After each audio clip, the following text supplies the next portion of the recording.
Hello, everyone. Sorry about the delay. The power outage shut the phone off here in the conference room, so we got it reset. So we're going to proceed with our work session, talking about our reopening plan, category levels, and we have a special guest from Southwest District Health here as well. And Jake is calling in. The rest of us are in person. So Kim, if you want to go ahead and introduce yourself, that might be helpful. Yes, good evening. My name is Kim Beckley. I'm the school liaison for Southwest District Health. So typically, if you have any questions about schools, I can either know the answer or I can find the answer for you. Thank you. Thank you so much.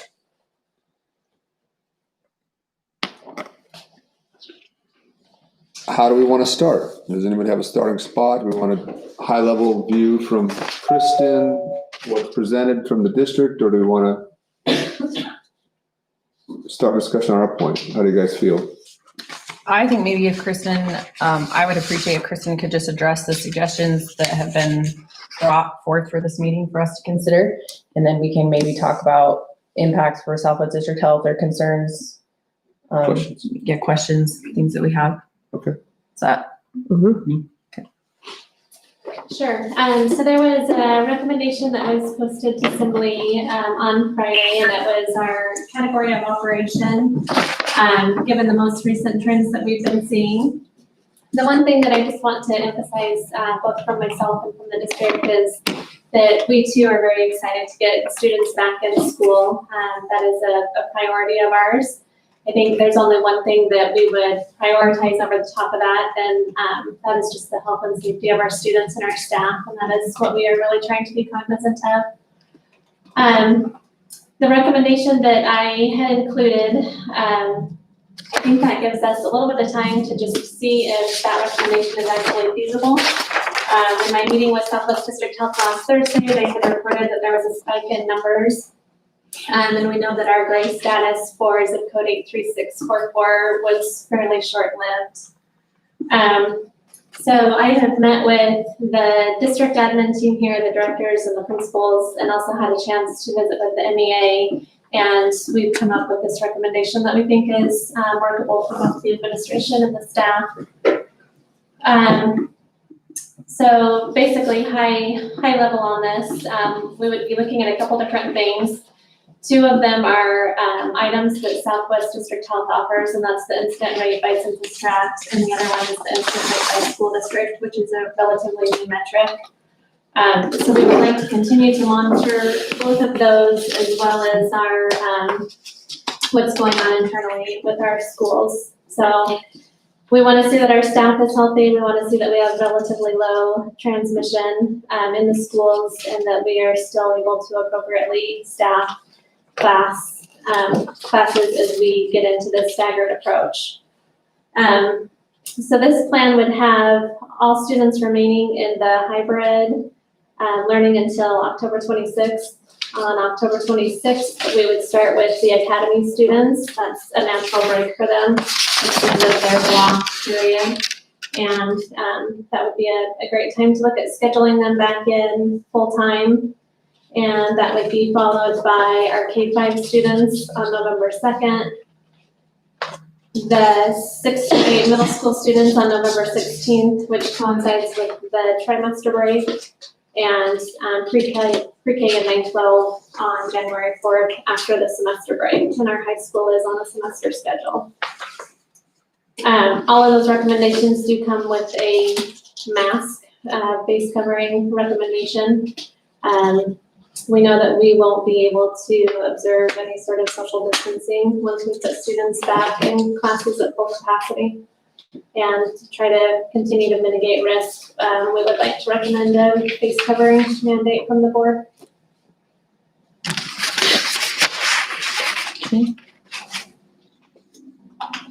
I think my first question is actually for Kim.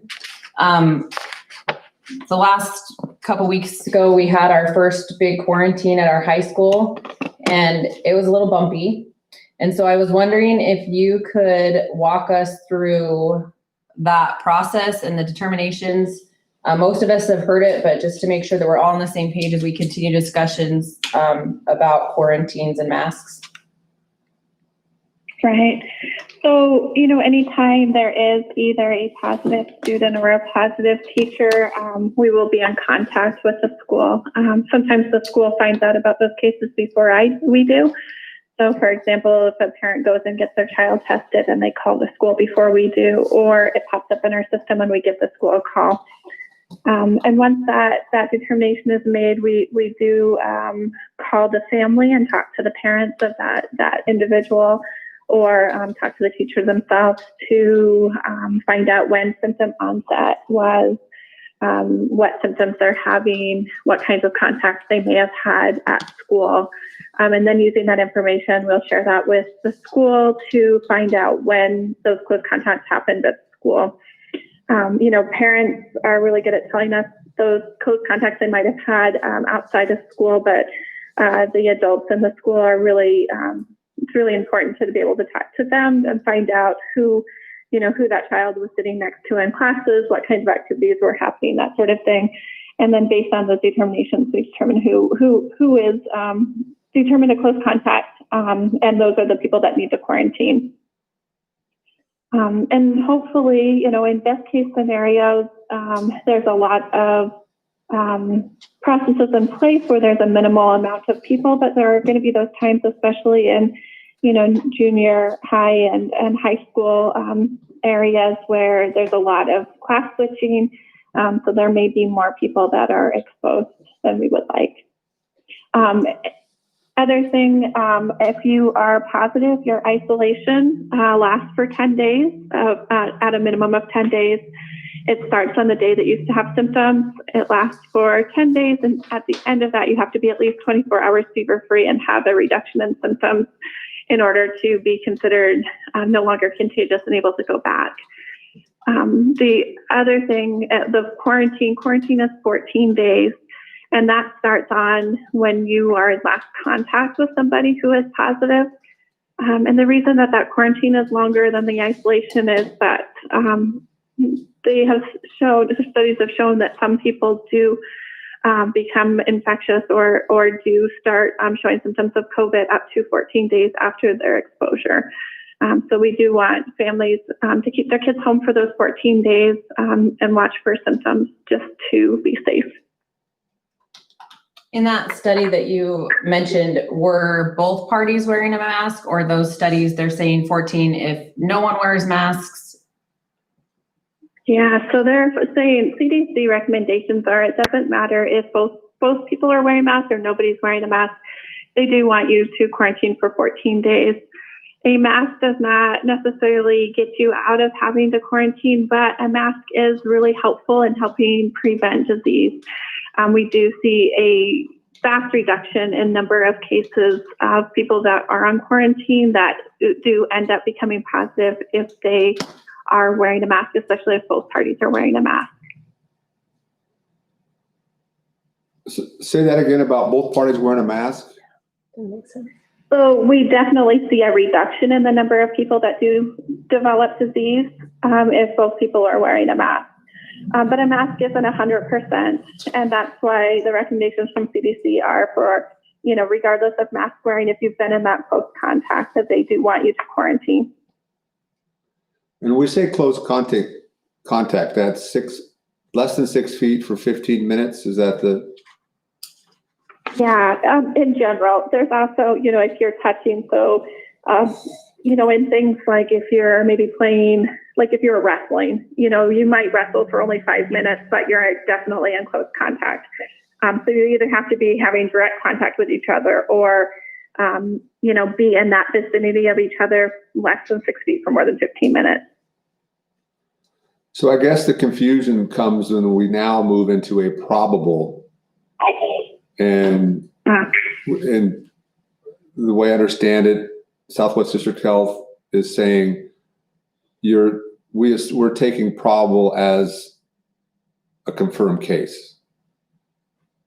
So with probables, a probable case has to meet certain CDC definitions. You had to have been in close contact with somebody who was a positive case.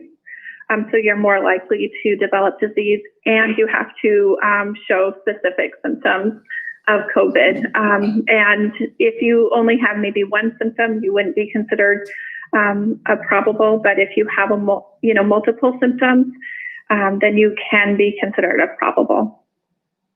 What if you have no symptoms? If you had no symptoms, if you were just in close contact with somebody, then you would just be on quarantine. You would never be considered a probable. You would just be considered someone on quarantine. Yeah, who determines the symptoms as well? I mean, what are? Oh, yeah, that's a good question. Who determines that is during those case investigations. It would be somebody contacting you. Say you were on quarantine and we called you to follow up and see how you were feeling. If you told us you had no symptoms, you would still be just considered someone on quarantine. If you called us, you were a close contact of somebody and you reported multiple symptoms, or you went to your doctor and reported those symptoms. Where I see this happen a lot is in families. Like if mom goes in and gets tested, the whole family is sick. Oftentimes, the doctor will just tell the family, you're depending on their symptoms, maybe the rest of the family is considered probable. We're not going to go ahead and test the rest of the family because we know that all of you are probably have COVID. You all have symptoms consistent with COVID. And so they may, make that determination that they are probables instead of testing them. So this is where I get confused. So in our case, we had, 120 probables quarantine. Or how many? They weren't probable. We just had 120 quarantined. Okay, so we quarantined 120 kids and other people, but then the specific teacher came back negative. So where does that fall in? That's where I'm very confused, because we have a symptomatic, if I'm correct, we had a teacher that was symptomatic who was sick. We quarantined all them kids. The majority of them, from what I understand, had no symptoms during this whole process. The test came back negative for COVID from the teacher. So the teacher's back at school, but the kids are still in quarantine. Explain that to me. So in front of that, so the teacher had a positive interaction with somebody. So somebody who had positive, yeah. and then had symptoms. And so once they've had symptoms, you are 10 days, you're not quarantined. If you've had symptoms, you're 10 days and you can come back from the onset of symptoms. Okay. So that's that timeline. So a person could be exposed to somebody who's guaranteed to have tested positive for COVID. They have symptoms, and that's the probable. Am I right, Kim? Yep, that's exactly right. And so the And, probable, always, so the probable could come back 10 days after onset of symptoms. And I guess we're struggling with that probable now had potentially 120, those 120 kids who were quarantined off of that probable. right. And, I think what also is really hard for people to maybe swallow is that sometimes we have these people who maybe worked for or came to school. This happens a lot with kids because kids, sometimes their symptoms start off really mild. And so they think it's not a big deal. Like they might just have a stuffy nose, and maybe they came to school for, 4 days with a stuffy nose and then got sick or got tested. They're going to come back pretty quickly because they've already been at school for those 4 or 5 days symptomatic. And so by the time they get tested, maybe they only miss a couple more days of school and they're okay to come back. Meanwhile, all those people that they exposed on that day, that last day here, they're midway in their disease process. Those people now are out for 14 days.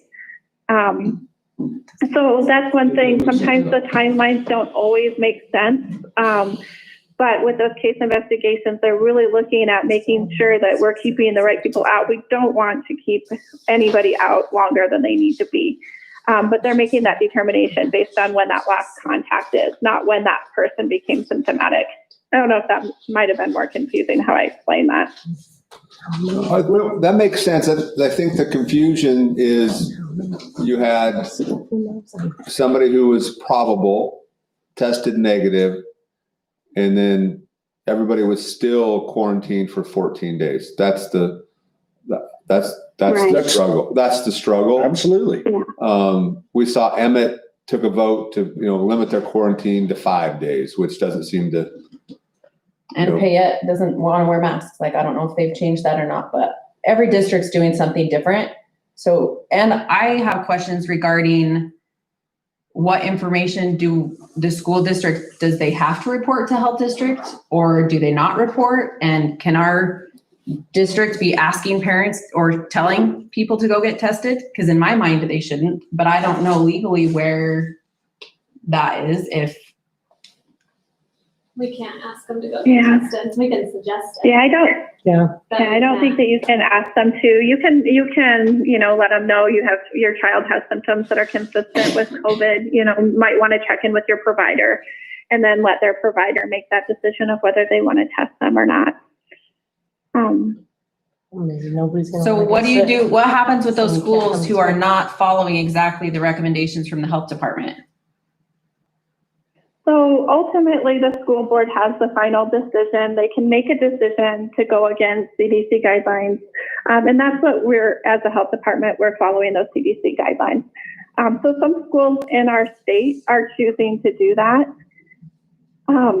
I do know that in other places, Emmett just barely made that change. I'm not sure how it's going to play out for them. Hopefully it'll be fine. I know in other areas of the state, schools have, I think Kimberly is one of them. I think it's kind of a choose your own quarantine type situation. They've definitely had an increase in cases from what I've been told. There's another school, Fremont, that has a similar policy to Emmett. I think it's the same policy. They've also seen an increase in the number of cases. Quarantine is the whole purpose behind quarantine.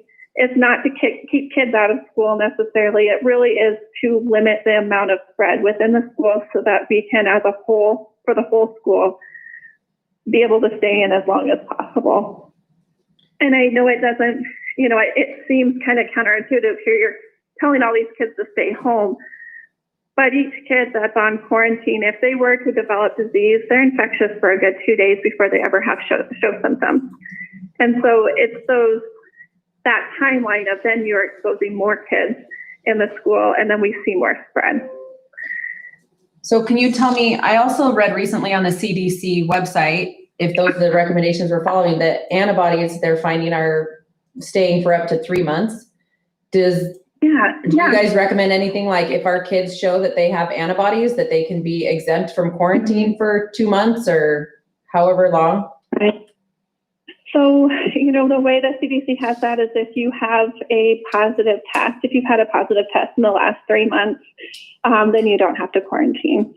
So any of these kiddos that are already have been positive and have gotten that positive test, no matter, if they're exposed again, we wouldn't have them stay home. We would have them continue going to school unless they show symptoms. If you start having symptoms, because just because you've been positive in the past doesn't necessarily mean that you're not going to get COVID again. You're just very unlikely in the next 3 months. So as long as you're symptomatic or not symptomatic, asymptomatic, I should say, then you can stay going to school. So who tracks all that? So every single student, every single person that's positive, their test results go into a statewide system. And so when we get those names, we can definitely look that up very easily and find out if you've had a test and when that last test was. Do we keep track of, do we contact people who are in quarantine? Do you still do that? Say that one more time. Does Southwest District Health still contact people when they're in quarantine? We do. As much as we can get those names and numbers, we do call and we follow up with families. We're really trying to have tight control of schools in the aspect of, making sure we're making those calls, letting families know when they can go back to school. We never want a family to stay out longer than they need to from school. So we're really trying to make those calls a day or two before they're allowed to go back and make sure that they're aware that they can go back to school. So I'm going to throw something out here and you can shoot it down. I just want to throw it out here. So in my mind, if I wear a mask and the people around me have masks on and we're supposedly exposed to a probable case, in my mind, the chances are so low of us having it that it's more damage to send us home for 14 days than to leave us at school unless we're symptomatic. Is that reasonable to think that? I mean, that goes for flu, cold, COVID, whatever, right? Because we're all keeping our germs to ourselves and Mhm.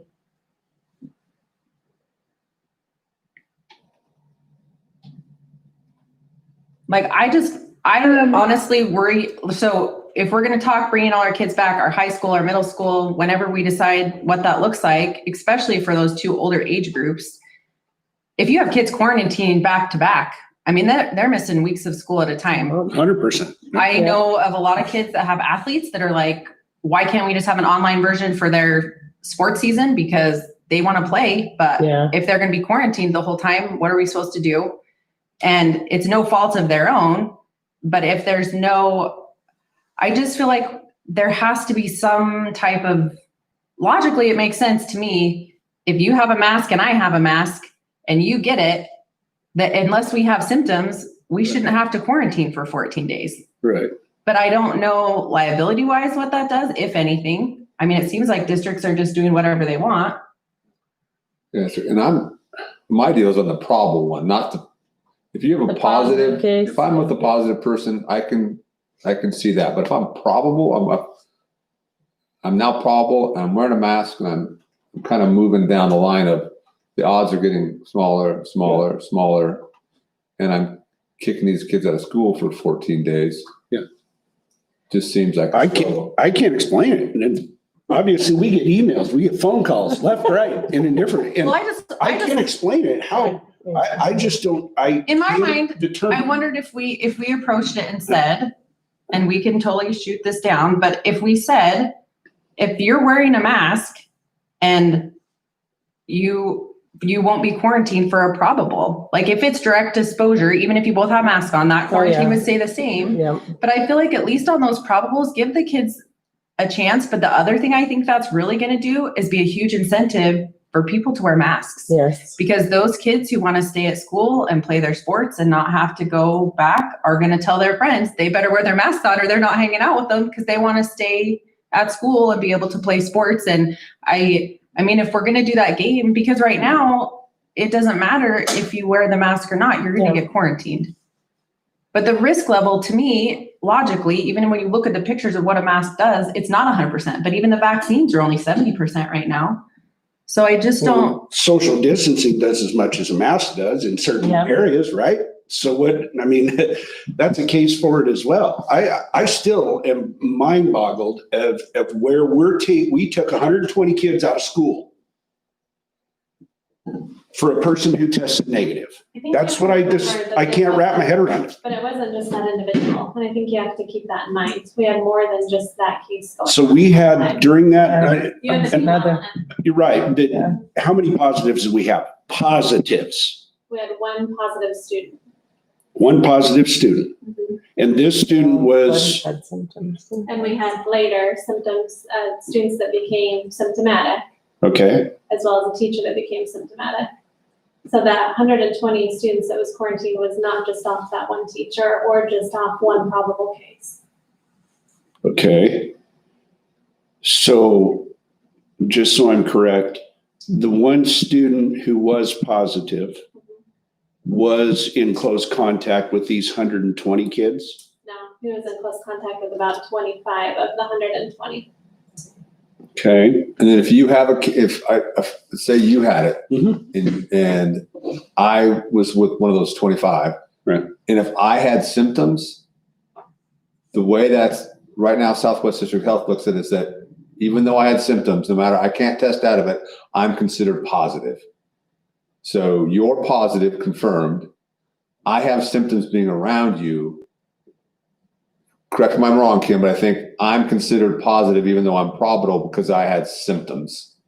And so those now, so anybody was next to me. So I'm quarantined now Because you were next to me. And that's that, what she was talking, what Alicia was talking about is that's the probable, that's the reach of the probable off of the confirmed case.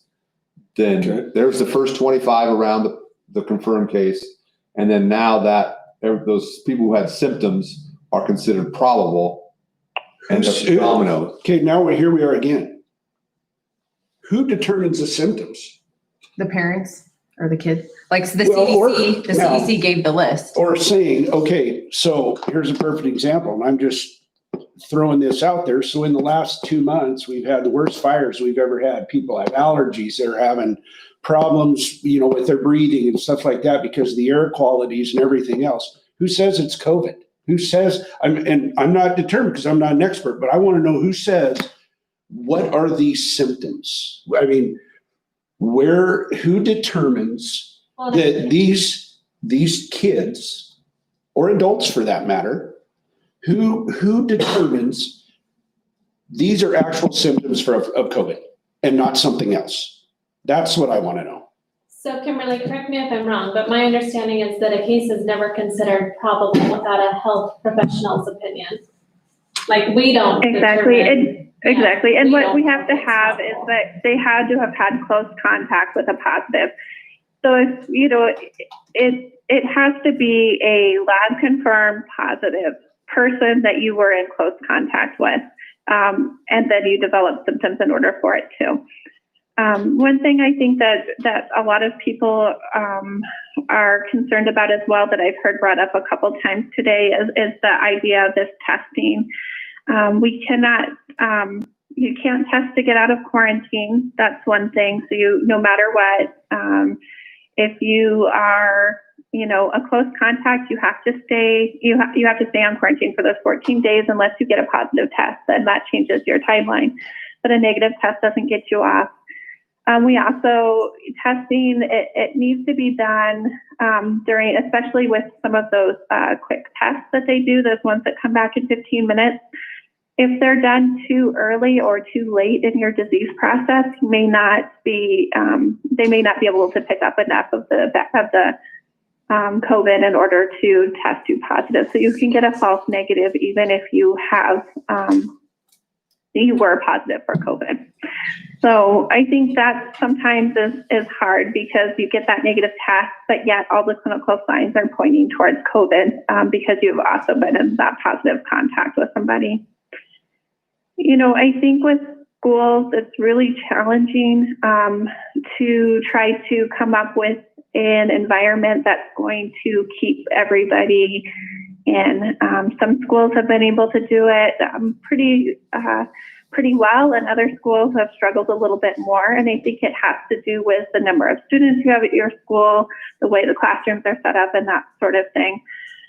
Masks do definitely help keep those cases down. I look at schools like Valley View School District. They have mandatory masks. They do AB days for their older kids, and their younger kids they have kind of in pods. They've been able to really limit the spread in all of their schools. They have had some cases of student-to-student spread, but that typically has been in those areas that you can't really avoid close contact. And this has been across all of our school districts. In special ed classrooms, those classrooms tend to be a little bit higher risk because oftentimes you can't keep your distance because of the nature of the work. And on sports teams seems to be the other area that we see a lot of spread, just because kids are doing a lot of activities together, running and panting each other's faces, that sort of thing. So it does lead to more cases. In the classrooms that have been really successful, those classrooms that are able to have some sort of separation. We also see, some schools have been really, they have done things like put kids in ABC order. So that way, if a kid with the last name of A is positive, he's likely to have only infected or, exposed, I should say, not infected. Those other kids that also start with the letter A or maybe B, it limits the number of kids that are in exposure. And also with teachers, teachers really need to be very careful in what they're doing because, we really want to keep teachers healthy because they're really important for schools. And so making sure that they have really good practices in their classroom and are really taking it very seriously and being able to keep their distance while also teaching, which has to be the hugest challenge in the world.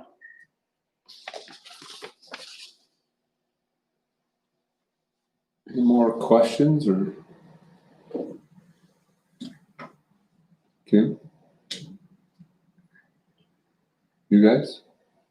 I would just add that, so social distancing does have an impact on those quarantines. I heard you kind of lump that together with masks. Whether or not somebody has on a mask, that's not going to change that quarantine. But if we can show that they were distanced, that changes those quarantines. And so that's kind of the reason behind why we designed this as a hybrid and why we wanted to keep it intact, is it does limit some of that. The issue at the high school would have been twice as bad had we been at full capacity. Mm-hmm.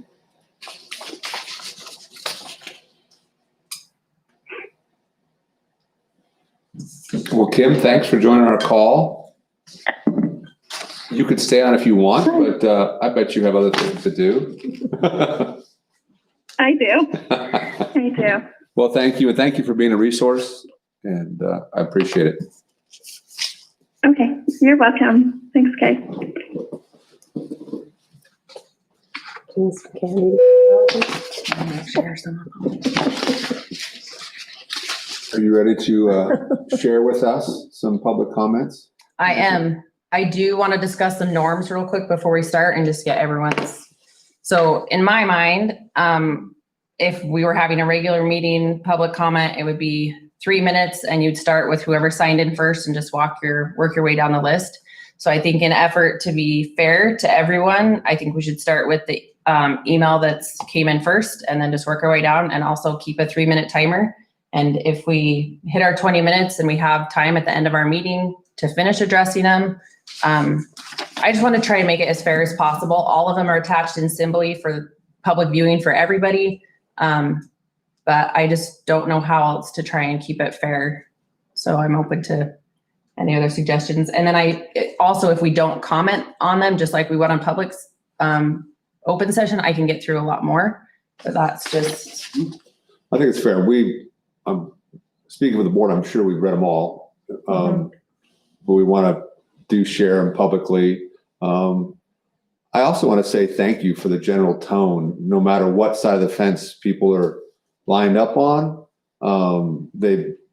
It's been respectful.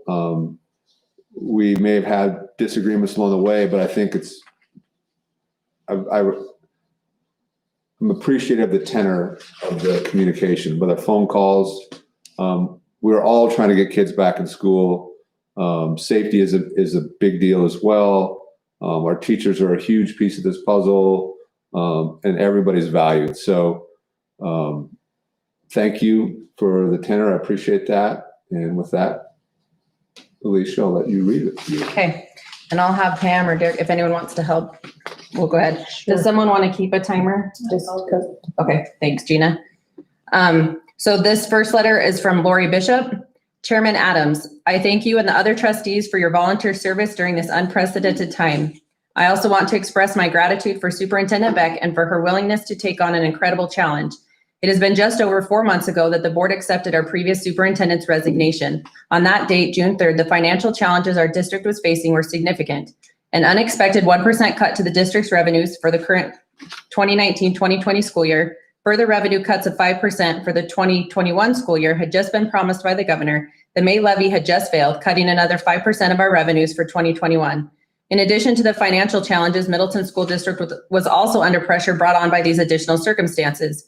The trustees, with the support of the majority of the community, had recently tasked the superintendent and her team with the enormous job of transitioning from a 5-day school week to a 4-day school week and to be ready in less than 4 months. For comparison, Blackfoot, a school district almost exactly the same size as Middleton, was also making the same transition, but their superintendent had over 1 year to implement the change. At that time, we were just transitioning from stage 2 to stage 3, and although many of us expected a return to normal by the time school started in the fall, there was a great deal of uncertainty which made the planning for the upcoming school year very difficult. We were expecting some negative media coverage of our town after we had 2 superintendents resign in less than 1 year. As you know, the summer months are not an ideal time to recruit a new superintendent. I remember the relief that our community felt when Kristen Beck agreed to serve as superintendent, as she was already part of our team and would not have the learning curve that someone from outside our district would have to navigate the financial and other challenges that were looming. In addition, she was well-liked and highly respected by district staff and especially those she worked with on a daily basis. Please continue to support Superintendent Beck as she implements the board-approved policies and works incredibly hard for our students and staff and community. Sincerely, Lori Bishop. Do you want to read this next one? No, just this part. From Wendy Jeffs. Yeah. Board members, 2 weeks ago in your meeting, you mentioned sending out a survey to the staff to ask for their feedback. Since we have not seen this survey, I am wondering why you would consider making a decision about a change to the reopening plan without staff feedback when you thought it was important 2 weeks ago. You also mentioned in the last meeting that staff, not students, would be most affected if they contracted the coronavirus. I'm hoping your level of concern with this fact is still the case now. With that said, I am writing once again to express my grave concerns about moving out of hybrid instruction right now. I think it would be irresponsible to open at 100% capacity and put the staff, especially at increased risk. Here are a few thoughts. I recognize that many parents want to send their students back to school 100% of the time, but I do not feel this is safe. Parents should not be the dominant voice in this issue. Staff are the ones on the front lines. COVID cases are rising across the state. Southwest District Health does not mandate masks, so you seem to lean on this guidance and not mandate masks in the schools, putting the staff at higher risk. In the last school board meeting, staff safety seemed to be an important point, and I'm hoping it still is. Students will not be the ones who are greatly affected, but the staff will. Cold flu season is approaching, which will exacerbate the absences and increase the concerns with COVID.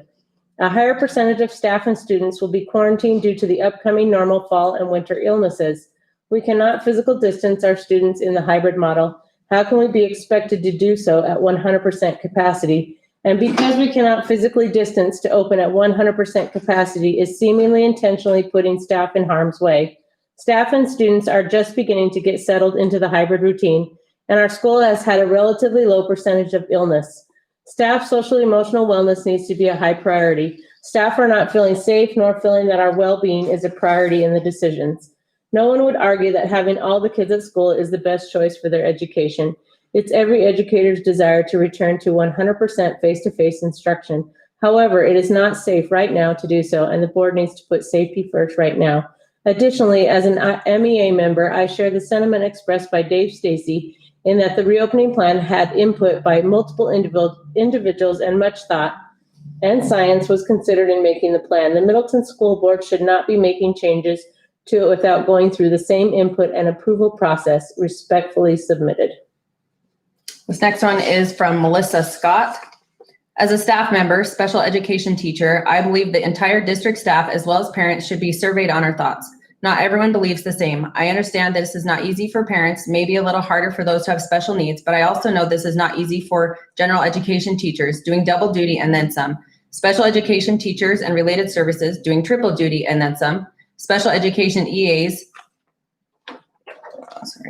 doing double duty, or administration doing quadruple duty and then some. In our school, there have been several students that are out for 10 days that we have seen maybe 2 or 3 times. Teachers that have been out as well. EAs are spread thin. It seems that meetings are all day and instructional time is lost. All kids, all days will make this so much harder. I currently have times in my schedule for possible paperwork if I am not in meetings or testing students or supporting students. If or when we go all kids all day, this time is immensely reduced and I still have to support students that are online. Most of us already work over the weekend and this work will be doubled. I also know that there are staff members who have had emotional meltdowns because this is so trying. The emotional well-being of staff during this time is not being addressed, or it seems as though it is not being taken into consideration. Our admin is phenomenal. She and our counselor and our intern will listen to us, but that puts even more on them and we are preaching to the choir. A lot of the staff have had our lids flipped and they are staying there on a daily basis due to so much going on. Thank you for listening. A teacher voice from each school would be appreciated at some meetings. Not that the administration isn't voicing for us. I believe the district admin does an amazing job and knows what we are all going through, but sometimes those in the trenches should be heard in person or voiced.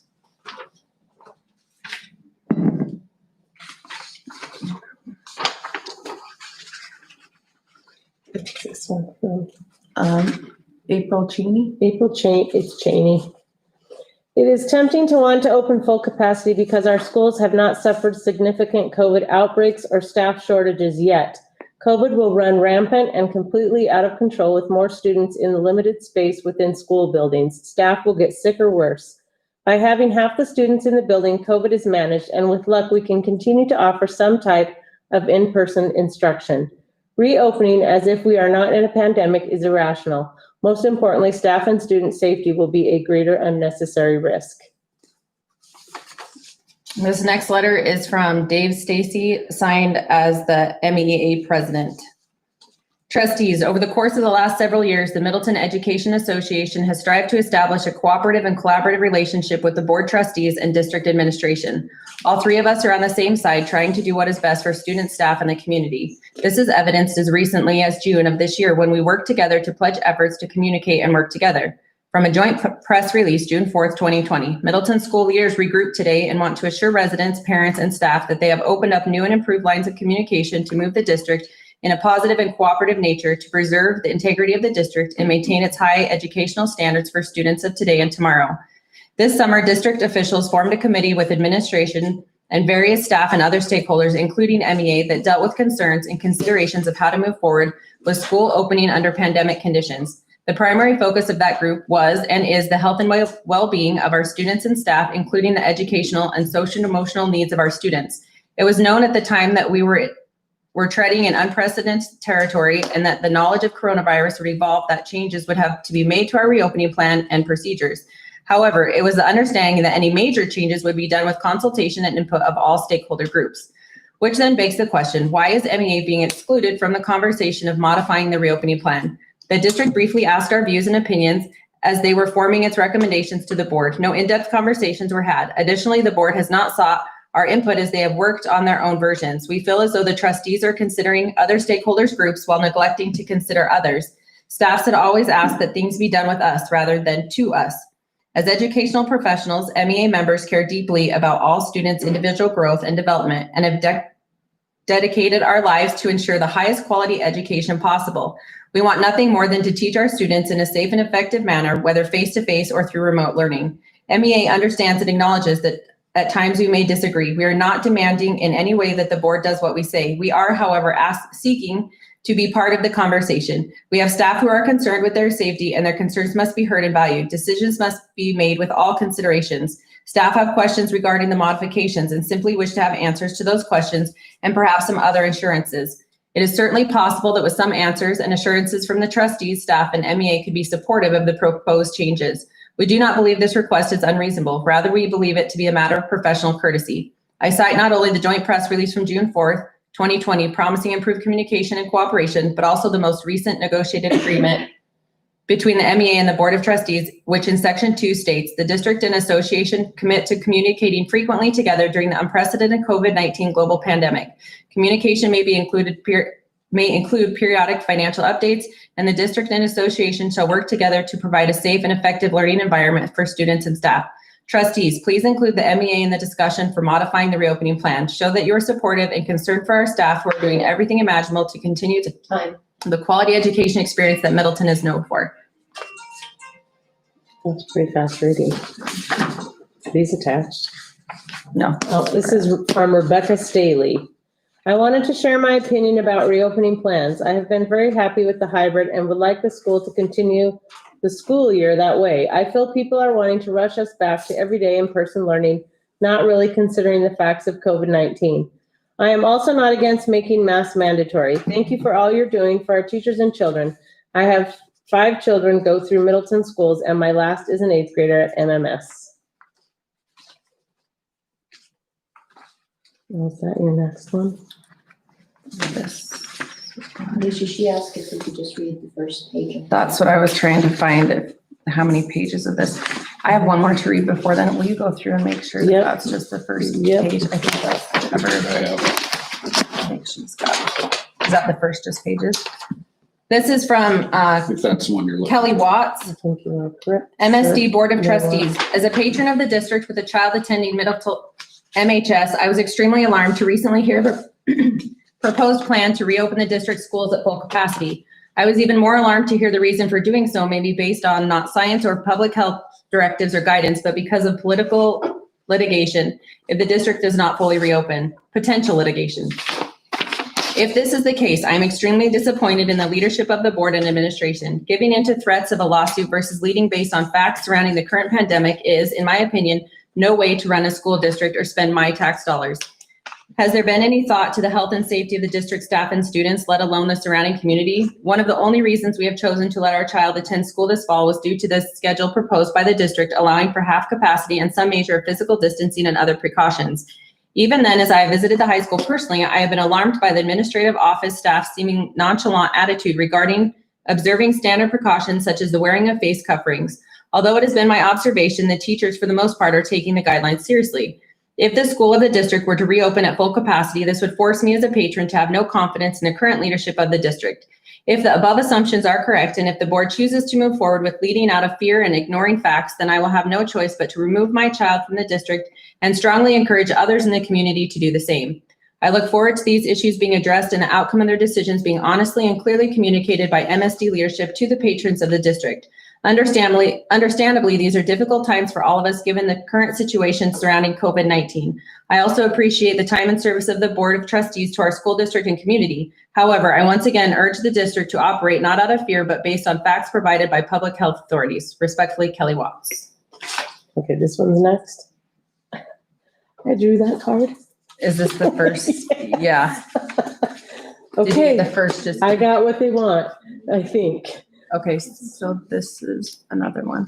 Did you, They want it, what do they want? They want, Cindy Hutchison, did you miss hers? I have, no, we've got that one is she too. next? So this Is one's she- next. So Cindy's this one, next. yep, and then this one. So how much time do we have? Okay, so we have probably time for two more because these ones are long. Okay. So this is from Cindy Hutchinson. And will you give me like a 1 minute or something? I don't know if I'll read as fast as I can. Just keep doing what you're doing, you're great. Okay. To the Middleton School Board, I have given much consideration and thought in regards to addressing you today. I'm not only writing this as a staff member of the Middleton School District for the last 15 years, but also as a parent of children within the district.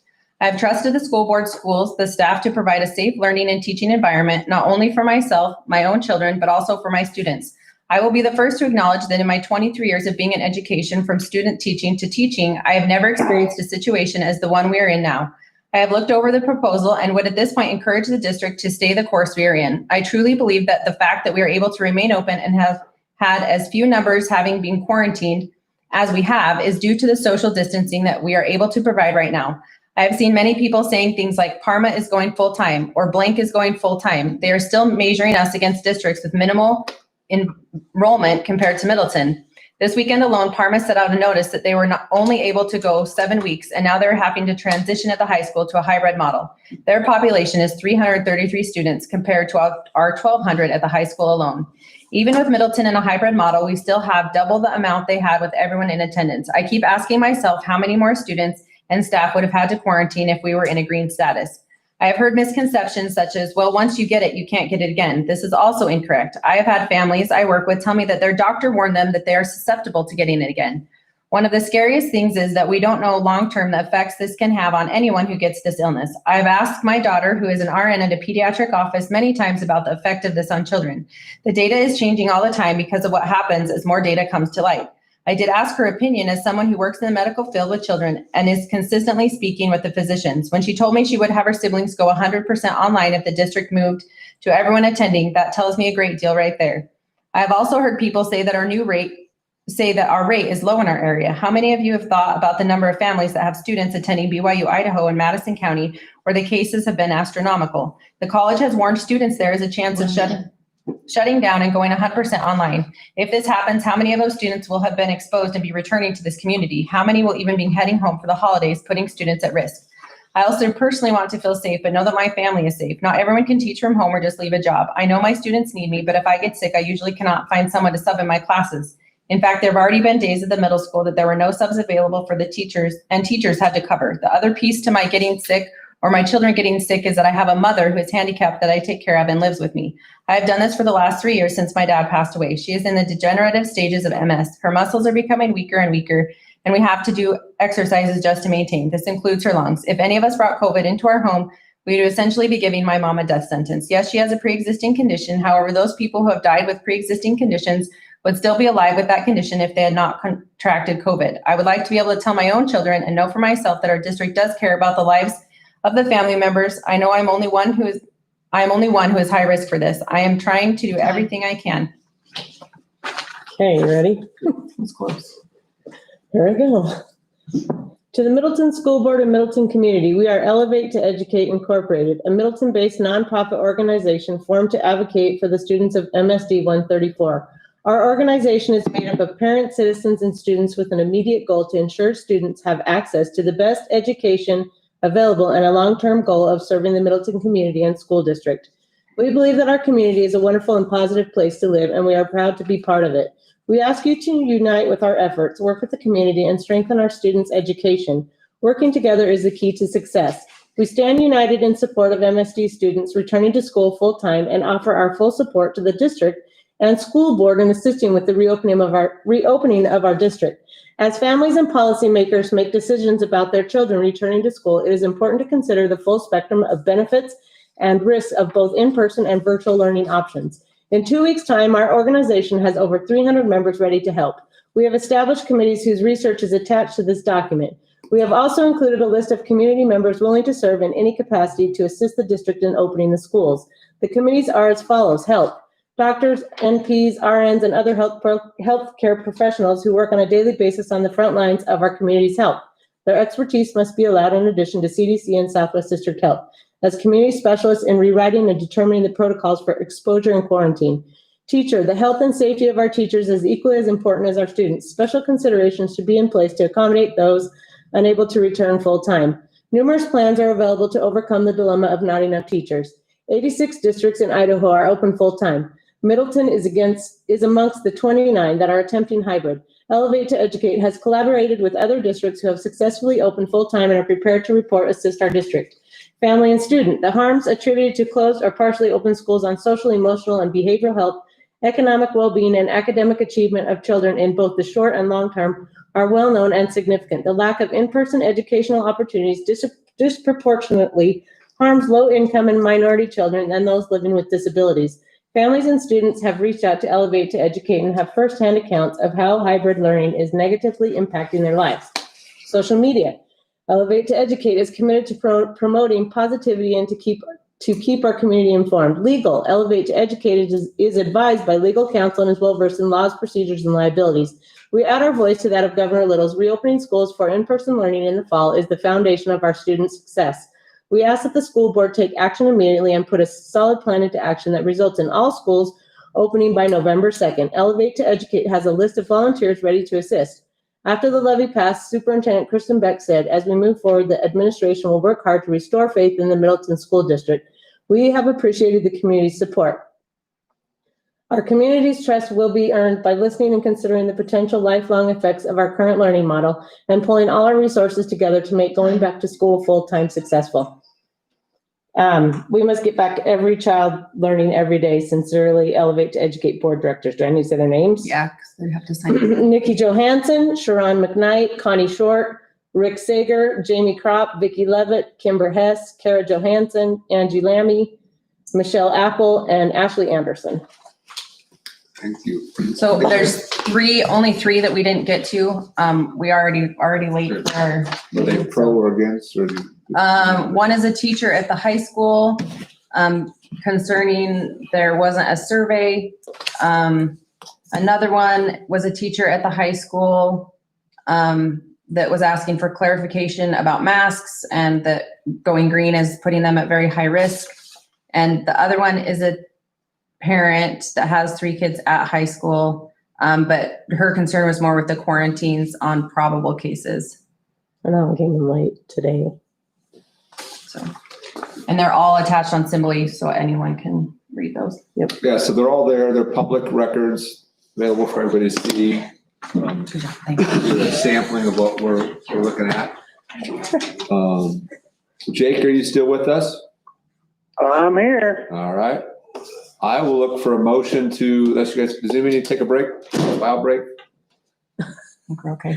Good? Nope, I have water. All I'm right. good after reading that. Then I'll take a motion for us to go ahead and call the meeting to order. I'll make a motion to call the meeting to order. Second. I'll second. All those in favor say aye. Aye. All right. Hi. We'll move forward with the Pledge of Allegiance.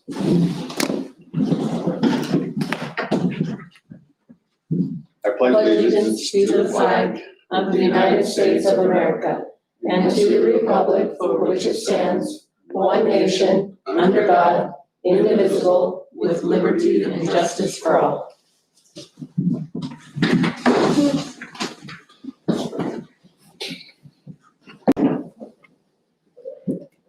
I'll entertain a motion to approve the agenda.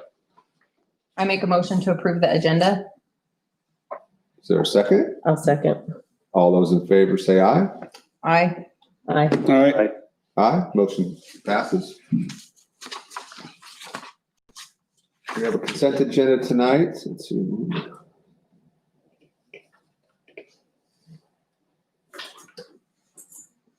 And I'll take a motion to accept the consent agenda.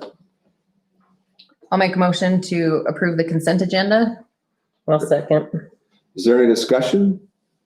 I think just point out, the SRO contract is item number F as part of the consent agenda. I know there was questions about whether or not we had an SRO and what that contract was. I don't know, was it approved at the city or did the city have their meeting already? We did have their meeting. Was it? Yeah, I believe. Okay, We're still working on the scope of services, just making clarifications. And, but according to the chief, he hoped to be here tonight. He wasn't able to, so. okay. So I just want to point that out. I'll confirm that with him that they. Yeah, and the contract, I think it's evolved as of last spring when we had to shut down. We still paid the full burden of the SRO contracts, even though the school was closed. So I want to thank Cheryl, Kristen, the city for negotiating. So we have a clause in there now for shutdown for 10 days. There's some credits available. So, one of the biggest things we've heard is to be fiscally responsible, And that was what this contract was about, especially being in COVID when we don't know what level we're going to be in. The way I understand it now is we have flexibility from the city to add, we're contracting right now for one officer, but we could go to 1.2. One and a half. half. Half. And so, we're inching our way forward on that. And I want to thank the chief for being involved as well. So it's a document I think that makes sense. We can also a flat rate to have police officers at different events too. I think that's $65. So 85, 65. So I appreciate everyone's effort in getting that done at the city, school, administration. So any other discussion or comments? With that, all those in favor approving the consent agenda, say aye. Aye. Aye. All right. Hi. Aye, consent agenda passes 100%, 5-0. We'll move into action items. So go ahead and discuss, take a look at the Parks and Recreation lease that was signed back in 2016. 16. Yep. And, My oldest graduated.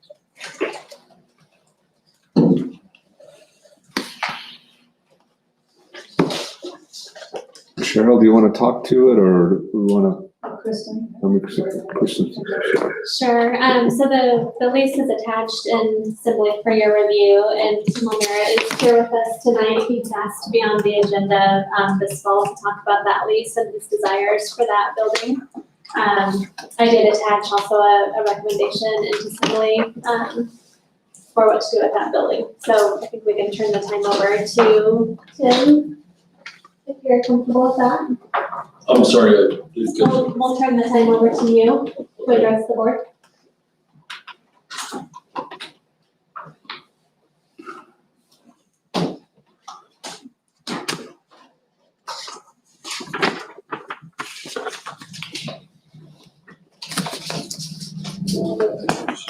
for everybody.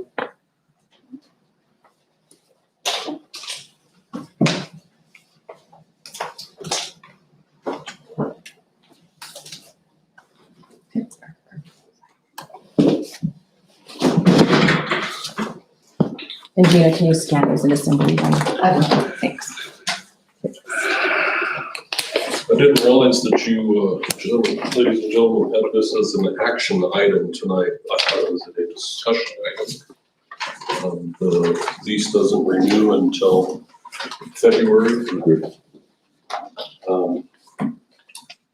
So I thank you for putting me on the agenda tonight. I'll try and keep this as brief as possible.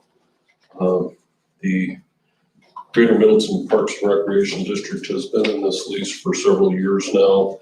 And this is a great opportunity for our community to pursue a very valuable asset. For those of you that don't know me, my name is Tim O'Mara. I've been here in Middleton since 1984, involved in our community ever since. My son attended all 12 years of school here, starting with what is now the community center. He was one of the last classes to actually attend the original K-12 school building. I'm your current director for the Parks and Recreation District. I'm a member of the City Council. I'm a commissioner for the Fire District. I'm also a member of the Historic Society and the local Optimist Club. I'm very involved in what's going on in our community. My family can trace its community involvement all the way back to S.S. Foote, who was our first mayor. The GMPRD was formed back in 1996 by an overwhelming majority of our taxpayers. Our first project was to enter into an agreement to develop Hawthorne Park, which was the original high school football field with baseball diamonds. Back when the community center was the K through 12. In the late 60s, the school district built a new high school and no longer had a need for Hawthorne Park, so they entered into a lease with the city of Middleton to maintain that park site. It was basically too small for the new elementaries that were needed. And so it was in a lease with the city for quite a few years. Unfortunately, the city fell into a situation with the EPA where they could no longer fund their wastewater treatment plant and had to step away from that lease agreement. At that time, I was coaching baseball with kids, my kids and others, and we formed a committee to start the Parks and Recreation District. And that's how I became involved with our local Parks and Recreation District. You all realize that the Parks and Recreation District is not a city entity. Mm-hmm. Many people in our community think that it is. It's a separate taxing district, much like our fire district. Back to Hawthorne Park, it was actually sold to the school district back in the 30s by Anna Korn, and the Parks and Recreation District purchased it from the school district for a whopping $10.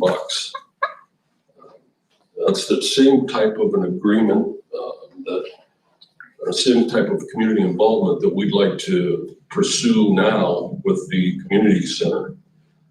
When we first started pursuing this, the school district board itself approached us about taking care of the community center. it seemed that more activities were there. The building was in serious disrepair. It had been used as a batting cage most recently by the school district, and there is still visible damage to the gymnasium walls that we have not yet been able to repair. It is on our list of things to do, but we haven't got there yet. We've actually been in several agreements with the school district over the years. We helped put in the safe routes to school at Foot Park, tying it into Mill Creek Elementary. We worked very well with the school district on that project. We also entered into an agreement under Dr. Boucher to maintain what is now Coleman Home Soccer Complex, which was originally a school district site. It was donated to the school district by Coleman Homes, but the school district decided that the site on Purple Sage was a better venue than being so close to the existing heights. And so they've stepped away from that project. However, we've maintained it. We've been able to provide great soccer fields for what was your high school teams while that new high school was being built. While Dr. Boucher was still in office, we entered into the lease agreement at the community center with the school district. It's a very inexpensive lease, and because of that, we've been able to repair and remodel many of the classrooms and the gymnasium. There's a lot of work left to be done, but it is a nice complex at the present time that is used extensively throughout the community for various events.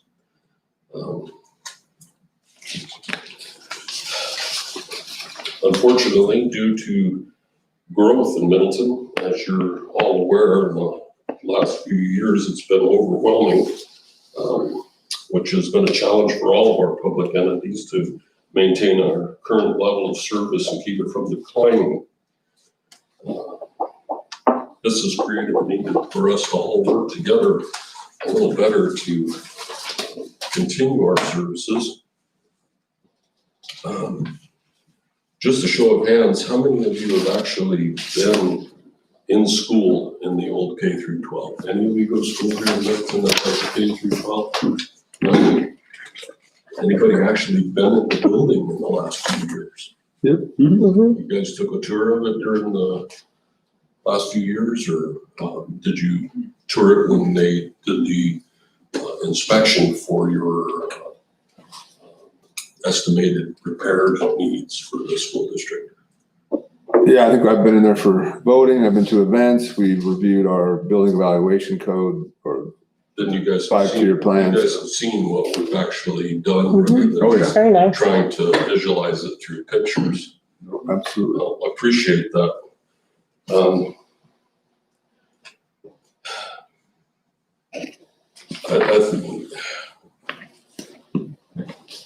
I think that we have demonstrated that there is a need for the community center, that it has certainly helped us over the years since the city has outgrown the trolley station.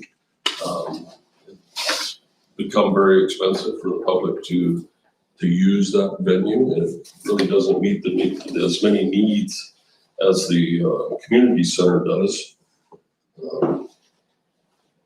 And it's the community, it's much better facility than what we started with. Today, the Parks and Rec has invested over $525,000 in materials, labor, and contracted services, not to mention the many hours volunteers have put in helping us to renovate that building. Parks and Rec has managed most of the work so that we haven't had to use general contractors, and we've used our own crews during the winter time to make those renovations. And as you have probably seen from the building evaluation generated by Bill Hamlin of Design West, that the school district has been suggested that there's $350-some thousand worth of improvements that need to be done to that building. That doesn't include the improvements that Parks and Rec would like to see done to that building. We'd like to add a kitchen. We're in negotiations with the city of Middleton to move the lab into that building. Because of growth, the police department had to move into what was the library annex. And now the mayor is looking for some place to put that venue. We'd certainly like to put it in one of the classrooms that are currently used as storage in that building. In the long run, we'd like to see a swimming pool at that facility, either out behind it or off to the west side where there's still some open ground. We've actually talked with landowners that own that property in the past about doing that very same thing. Currently, the building is being well used, even though it's under the restrictions from the pandemic, by basketball, soccer, volleyball, dance, pickleball, cornhole, Optimist Club, church groups, birthday parties, Nerf wars, bingo, and many other events, and many more that are planned, but we can't do some of those events because it is school district property, i.e. you're not allowed to have gun show, okay, or other venues like that that would be restricted because of the school's ownership of the property. Many of our taxpayers have invested their money and time in the old K-12 building. Park and Rec would like to reserve this part of our community's history well into the future. The building will be 100 years old in just 12 more years. It was completed in the spring of 1933, and Middleton Historic Society has discussed adding it to the National Register of Historic Places. Parks and Rec would like to ensure that that building continues to serve our taxpayers well into the future. In order to reach that goal, Middleton School District, we feel, should turn the building's ownership over to the Parks and Recreation District or enter into a long-term lease of 30 years or more so that we can recoup the costs of repairing and maintaining the building. We know that the district could sell the property to raise funds for its own growth-related problems. However, I believe that the taxpayers here in our district have funded our schools well over the many years. I've personally voted several times to approve bonds so that we could have new schools. And I think that that is something that is indicative to our school district, that we will continue to fund the needs of our school district. So I know this is only really a discussion item tonight, but I urge the board to keep the future of the community center in mind and to plan to help our community in the future with the events and sports-related activities that can be done in that building. I stand for questions. I think, Tim, there's no question that we need to make a plan, right? This lease runs out February. We've got to assess our building's situation. Between your group, the city, the school, I mean, we need to do a comprehensive plan to figure out how this moves forward. You know, we got another 5,000 people showing up in the next 5 years. So Yeah. There's already plans for the Cemetery Road mini bypass. That will start this year. The first phase of it is funded by the city of Middleton and is already passed the city council. So out to the canal that goes through and cuts the project into two pieces, that will happen this year. They'll be starting on that this year. Hopefully next spring, they will complete the second phase of that from ITD funds. There's a grant that we've acquired from ITD to pursue that mini bypass construction. The city is currently digging a pond on one of its sites to supply gravel for the roadway project and other projects within the city limits on a piece of ground that they own alongside the river. So they're going to turn that into a wetlands type park and use the material from that to improve the roadways for the Cemetery Road project. The long-term large bypass is still in ITD's inbox, but they haven't moved on it quite some time. I doubt seriously that they will within my lifetime. I have a question, well, a couple. First is, what are the laws regarding the sale of our property? I mean, aren't we bound by it has to go to the highest bidder, or what kind of laws? You have to have an appraisal done, and then you don't necessarily have to sign to the highest, but there needs to be an appraisal. You can make arrangements with other public entities, but the key would be to understand how it fits into the plan, for the district as a whole. Right. And have an appraisal done. And then the other part of this contract that I had questions of was where it says to lease for $100 annually and then 30% NOI annually following the first year. So have we gotten any payments, or do we have, what is that 30%? We've received the $100. We have not received anything on That is the amount that we have agreed to, was $100 a year for the lease. Right. The rest of it was if we generate profit from the use of that building, those profits would go back to the school district at a percentage. We have never made a profit on that building. So this, Okay, to date, I think we've brought in over $30,000, but not in 1 year, and certainly expended way more than that on improvements of the building. I guess I just read the contract, it says 30% of income. It doesn't give a Doesn't base, say or it doesn't say, it just says. So that's where I was confused. It just says. I think this expires in February. I think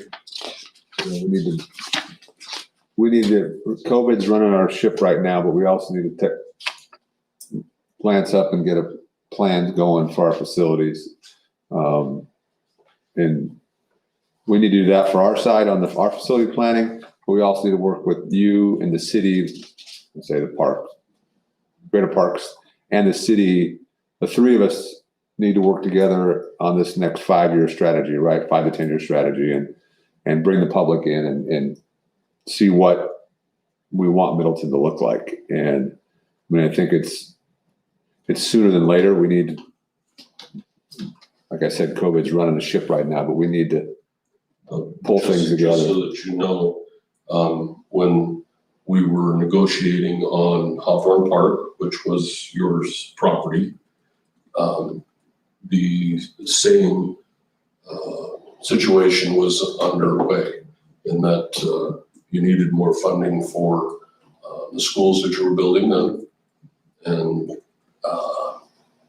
your opinion was swayed by the public to donate that to Parks and Rec.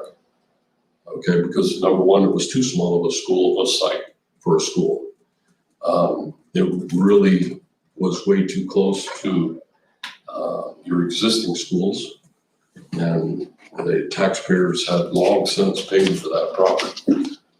And you paid $10 for it. It was totally open space. the ball diamonds were in such disrepair that when the schools donated or let the city use the facility, one of the first things they did was replace the backstops with new wooden backstops and to enter into a grant with the state's Parks and Recreation District to build the restroom on that site. Had the school district decided to sell the property, they would have had to reimburse the grant because it is a stipulation in the grant that it had to remain a park into perpetuity. So that was part of you guys' decision back then to just turn it over to Parks and Rec. It was the only baseball diamonds that we really had in town. And we are still way behind the curve on facilities. Right now I could use another 6 soccer fields and at least another quad of baseball diamonds just to meet the growing needs that you guys are seeing as well. Well, we'll be in touch. We gotta do our stuff and Do we need to go ahead and take an action item? we don't have to take action. You don't, but you can table it. We can We table can it. table it, but we don't have to take any action. Table it until, But the key is to make sure that we give enough time and notice with it expiring at the end of February. Yeah, so we need don't to, want to, we have a 30-day in the document, but I think it's fair to give more notice than that. so we're- well, our number one thing is for us to look at our property plan, so, I mean, we don't need, that's gonna be a, Well, I believe that's why the recommendation was to just go ahead and extend it on a month-to-month until that was determined. That would give them the option to know that they don't have to be out the end of February. still keeps the contract, the original contract intact month by month till we can come up with a more long-term solution. Just, yeah, I think I mean, or I don't know that we can have a plan by the end of February is my concern. yeah, that, Let's, Well, if we can't have a plan, I mean, Yeah. I wouldn't have a problem with it whatsoever. with doing a month by month or Yeah. tabling it until, No, extending it until we can come up with a plan between all 3 of us to do so. so by extending it, meaning extending the contract to a month-to-month contract, exactly how it is until, Unless we can figure out a way to get something done by February. which, let's not. So, but at least we have that Right. and the rec department can go on knowing that they're not gonna be out on the street and Or we're not gonna find a change new the place. contract, We're not yeah. gonna change anything at this point until we decide, till we get a good master plan together. We appreciate what you've done. Well, thank you very much for listening to me. we could take a motion to extend it month to month right now. It's an action item, so. I would like to make a motion that we keep the current contract and just extend it month by month to give everyone time to get COVID through a little bit and then make long-term plans and then revisit it at that time. I'll second that. Any discussion? Jake?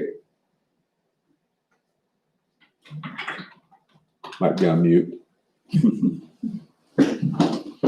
All those in favor say aye. Aye. Aye. All right, Aye. Aye. So motion passes to extend the lease month by month, February, as we make a plan.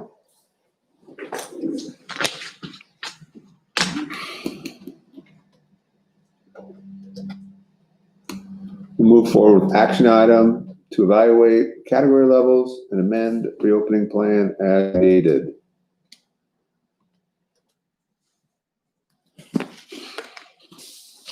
We opened our meeting, start tonight with a work session, hearing from Southwest District Health. We read communication from patrons.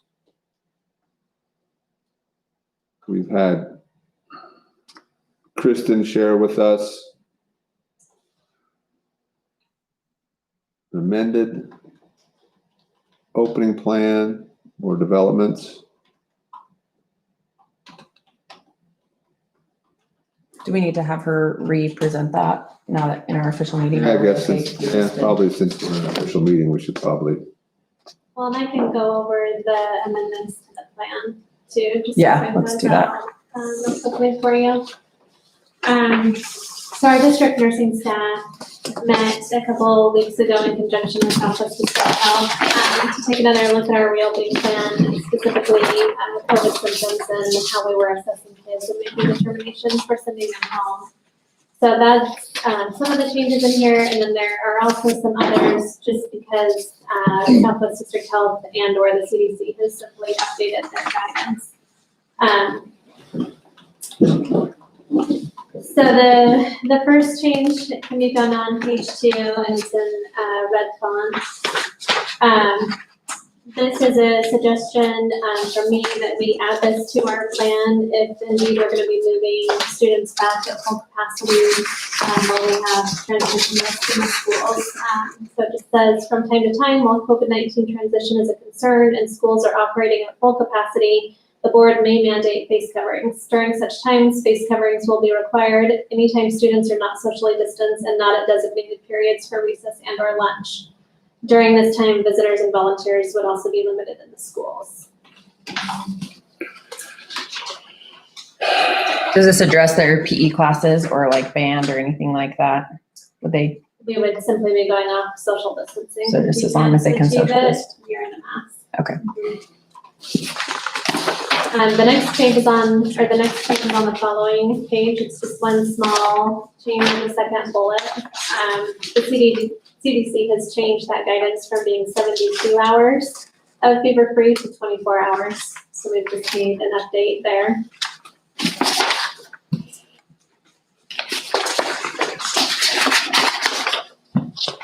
And sorry, this is on page number 3, 4. So page 5 is where the rest of the changes pick up. So this is talking about assessing students, staff, parents, anybody that's entering the building. So since your last day of school or last visit to the school or district facility, have you had any of these symptoms that are not attributable to another condition? And then it lists those symptoms out.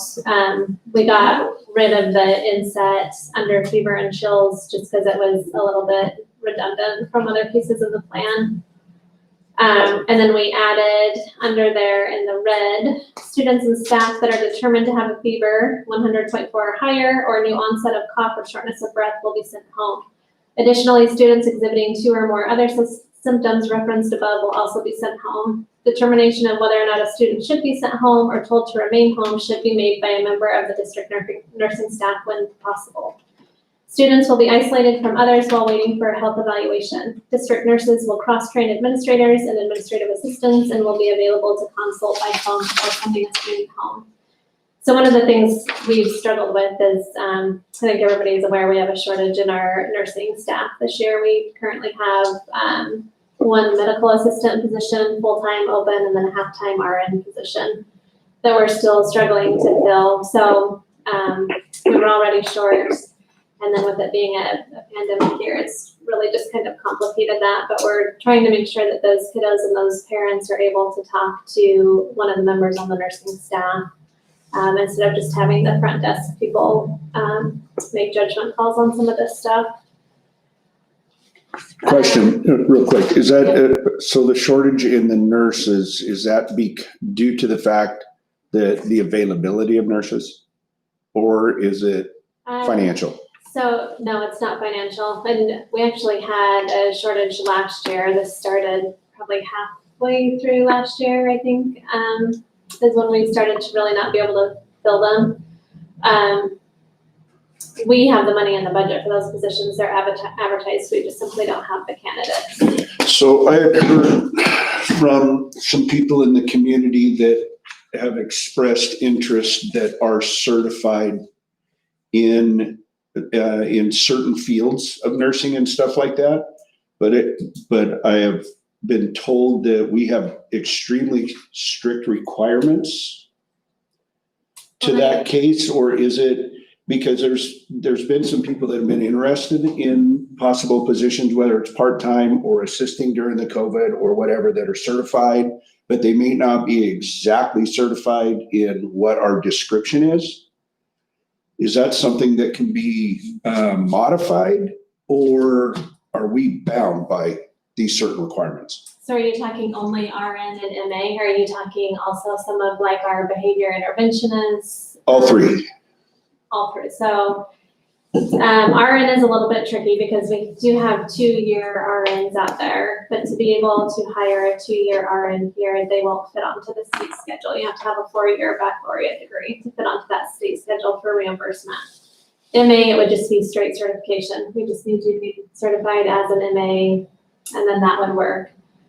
We don't have Charlie here with us tonight, but she could talk more about the HI, the IVI, the PSR, all of those SPED-related positions, and they are very specific. Those jobs are written into students' IEPs with those credentials. Okay. And we can't really make allowances for people that don't have the correct credential. Okay. Is it hard or long to get, do they do like alternative route like they would for a teacher? Like for any of those credentialing, is it something that's like quick to do, or you're talking months? I don't think that there's anything that they can be put on that's a provisional that allows them to do it in the meantime. I would need to ask Charlie. Okay, well, I was just wondering if we could just say the community, if you're interested at all or think you might qualify, apply anyways, and then let us sort through, Yeah, you know, like, absolutely. because if that doesn't work, maybe we have another position we could use them in. So Yeah. just maybe apply if there's even a chance that you would be interested. And if we can't use them in that, maybe there's another capacity that we could use them as well. And if What- we have it listed as a full-time position, if somebody's only available part-time, we would certainly be willing to consider piecing positions together where that works. So And there's nothing like the state. Just for public information, where does one find these descriptions? Because I'm not seeing it quickly on our Middleton School District site. so our open positions are on our website. I would have to jump onto our website. I can send you the link. Everything we have open is there. All of our teaching positions, all of our aid positions. And then in addition to having them on the website, we also advertise with School Spring, which is kind of the state platform for education positions.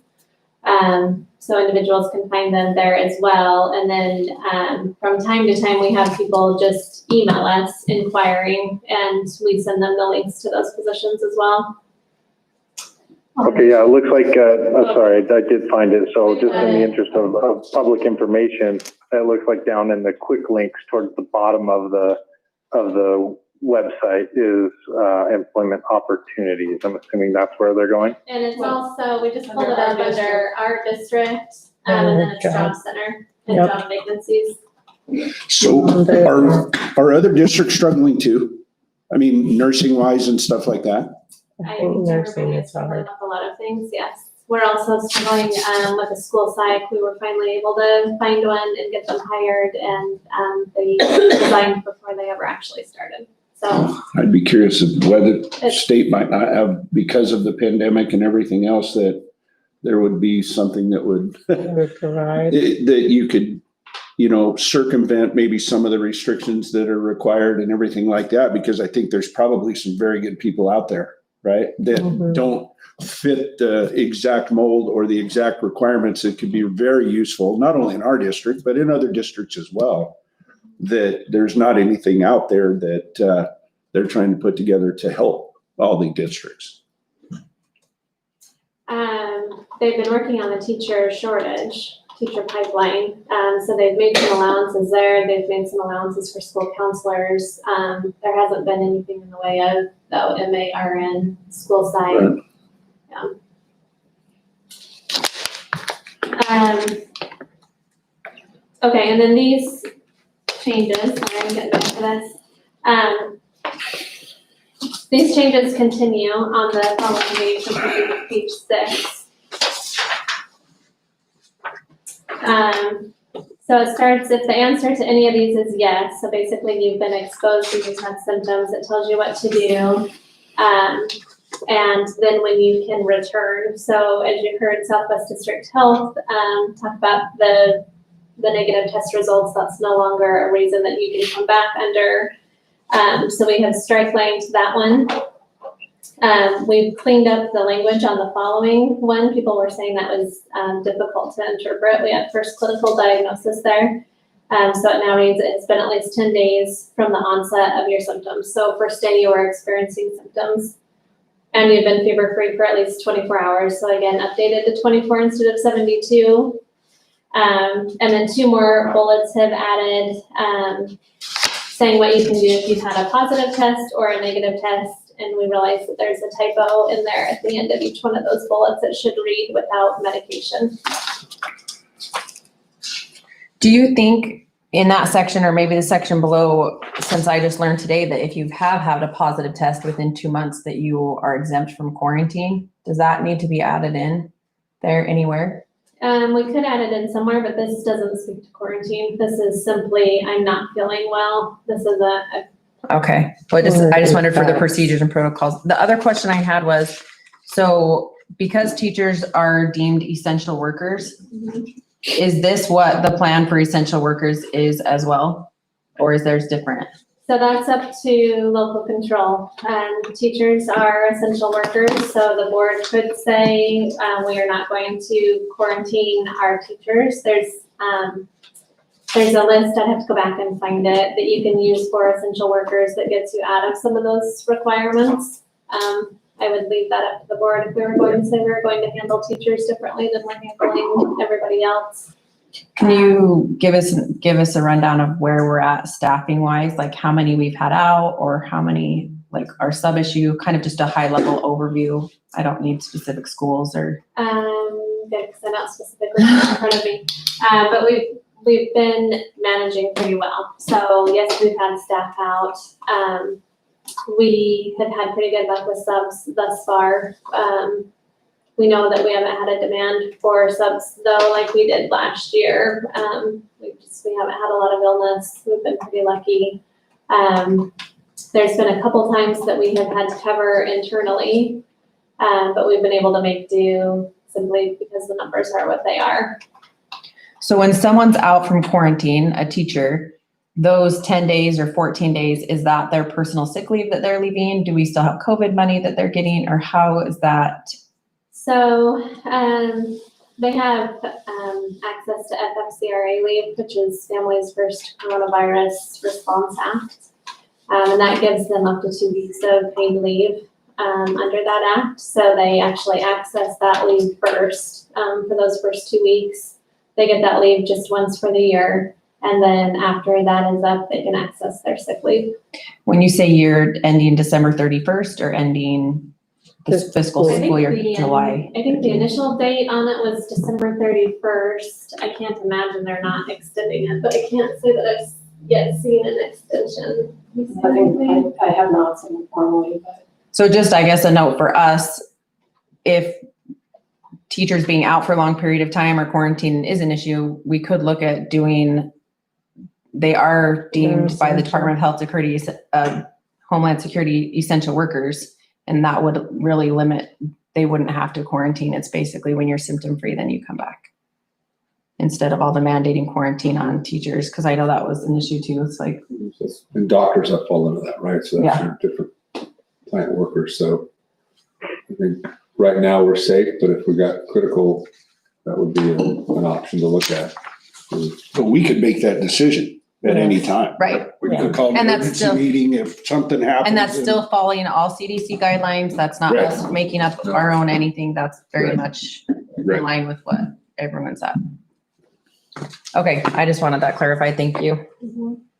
And then the only other change is just there at the end of that page, we just strike like some language that again was redundant because we have now addressed it above.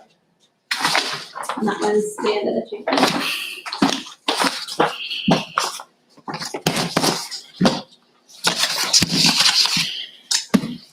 So when we talk about mask mandate here, we're talking about, the way it's worded is that's when you can't socially distance. So Correct.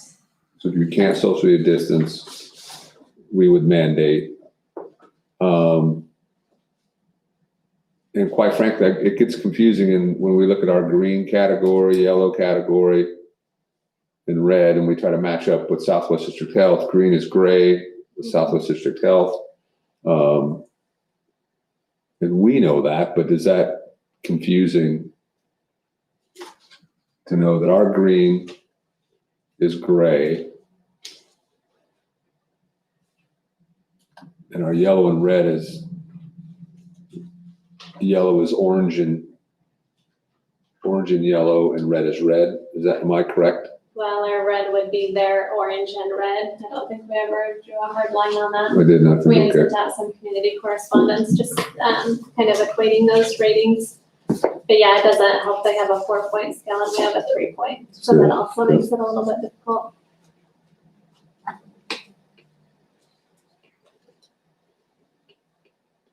Do you want to address the other recommendations now, or yeah, we have?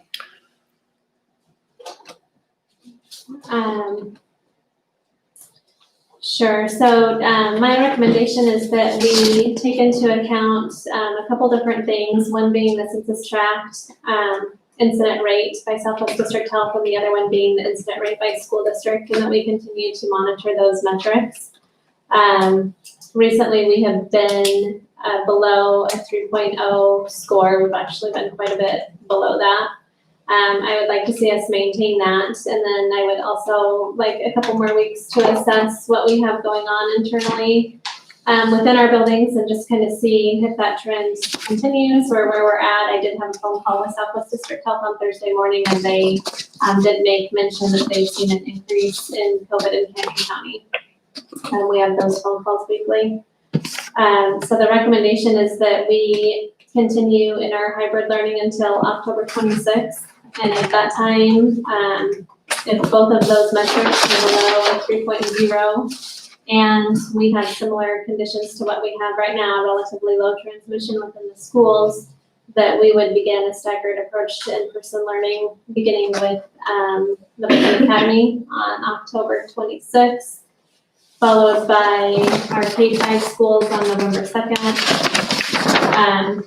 followed by the middle school, which will be ending their trimester, and first date of their new trimester would be November 16th, and then finally ending with grades 9 through 12, with the exception of the academy and our preschool, who I would recommend transition at this semester because they are on a semester schedule. And those would all be, contingent as we continue to bring kids back. If we're, still below that 3.0 score and internally our position is positive, then it looks like a good idea to bring kids back. So just for clarification, the census tract, when people refer to that, if you go into the Southwest District Health site, our zip code page is gone. So now it's the blue. There's all different shades of blue colors. That is now by census, which actually for us is a good thing because it includes more of those Caldwell addresses. And does it include some of the Star or just those Caldwell ones? I think the school district. The school district one does it by our covers- district, but the census tract is more accurate than our zip code. So it's actually a better indicator of what's going on in our community. And then they also now have reported, and I think it's twice a week that they update the school district ones. Once a week. Once a week. Typically on Mondays, but I think today is Columbus Day, right? Yeah. It is. So they did not update it today, but they will update it tomorrow. Okay. So those would be the two metrics when we're talking below a 3.0 that we're being referenced. We're at 1.1 right now. They didn't update it today. That's last week's number. So, Mhm. the one and below is gray for them, green for us.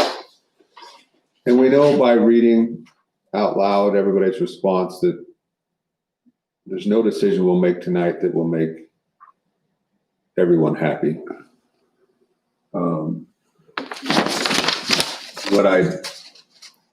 Me personally, I do like bringing K-5 students quicker.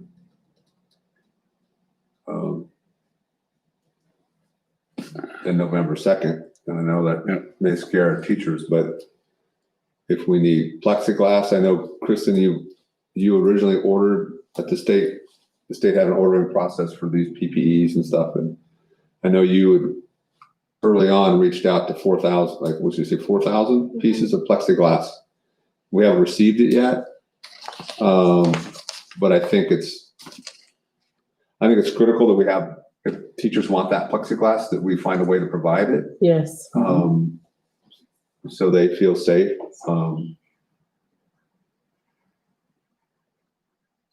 So I'd like to see K-5 sooner. Yeah, I have a question. Would it be possible to roll Middleton Academy and K through 5 on October 26th and roll 6 through 8 and 9 through 12th and pre-K on the 16th of November? I think just about anything that's possible. I don't think that's a good idea, which is why that isn't what I recommended. That's only 3 weeks away for K-5. They have conferences the week of the 20th. I reviewed these dates with the NEA. They were really concerned about that October 26th date for the K-5 schools. For what reason? I don't think they. No, I mean, what was their concern? They would like additional time to prep. They have a lot of members that are concerned about health and safety. And they don't think it's a real good idea for a lot of them to be putting kids back in full capacity right now.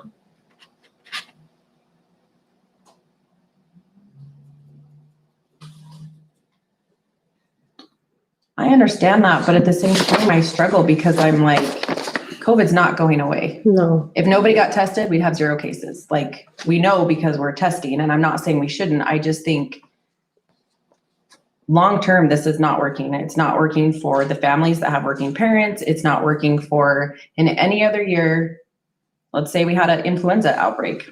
We wouldn't go hybrid. They would either shut the school down until we cleaned it and brought everyone back and go. And I know that hybrid's working, but we're not going to know if we don't try it. Yeah. Like, I feel like the health district is very cautious, and I'm appreciative of that. And it's hard to sit up here because I can't, if I had to vote for me and my family, that's one thing. But when we're making decisions for 4,000 people and employees and teachers, that's completely different. And I'm trying to be respectful for all of those. And I understand that the teachers are nervous, and I would be fine with either date, the 26th or the 2nd, as long as so then our families can plan. I think initially our meeting every 2 weeks to try and figure things out was intended to be a good thing. But I think inadvertently it caused a lot of emotions to ramp up and then be let down and then ramp up because we're all just hovering over these numbers, waiting and waiting for them to turn. So I think whatever date we decide on, I think we should try our best to decide today, just so people can plan. Just make a plan, and then from there on, just have our regular once a month meetings and review then, with the exception that if things go down, I mean, Then we'll have to. whoever has the Everything. authority to shut it down or change it, then Everything can be an exception I at this think point because of the pandemic and what different stages are and stuff like that. I just have a hard time, me personally, stretching this thing out till January.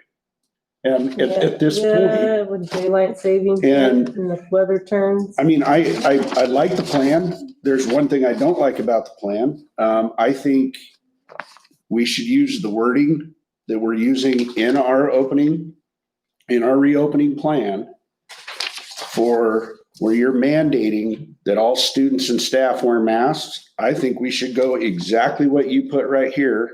During times, face coverings will be required anytime students are not socially distanced. Instead of, you have to be mandated. It's right here. We put it in this. So I believe we need to have it in this plan. That same exact wording works great. I don't think we should have to mandate 100% on the mask side of it.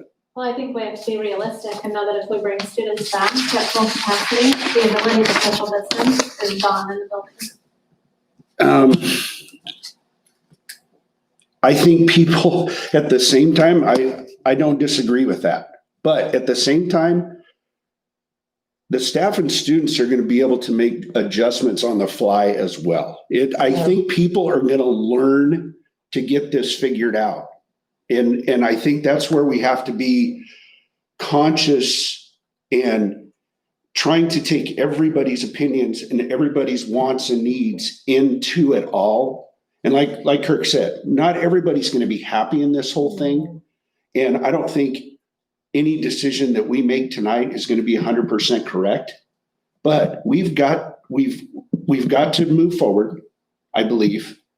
And I think by stretching it out longer and longer and longer will not only hurt a lot of the students, families, parents, as well as, I think, teachers, emotionally, mentally. The sooner we can get it figured out or do our best to get it figured out and get these class sizes right, do what we have to do to try to get social distancing. And I'm not saying don't say we don't have to wear masks, but Well, you don't There- have the language that we're gonna have a mandate.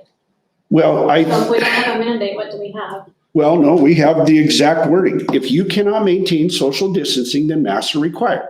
And is that It's- the teachers to determine, administrators, Um, students or self? I would say within their classroom, I think. I think so. That's my personal opinion, but I think the teacher can require that because they're gonna figure, I And some truly have, I believe think.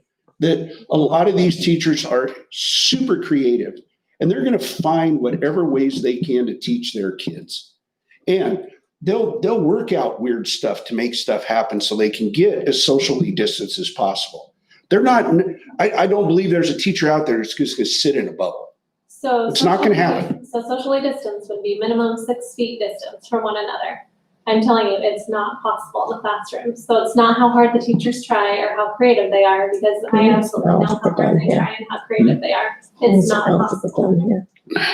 And well, okay, and maybe you are absolutely right. I've heard differing opinions on people, other teachers' willingness to be creative, and they will make it work. I've heard that a number of times. So I'm not saying that it's the here all be all and it's the perfect scenario, but I think there is a lot of pushback already on the full mandate. You have to 100% wear a mask.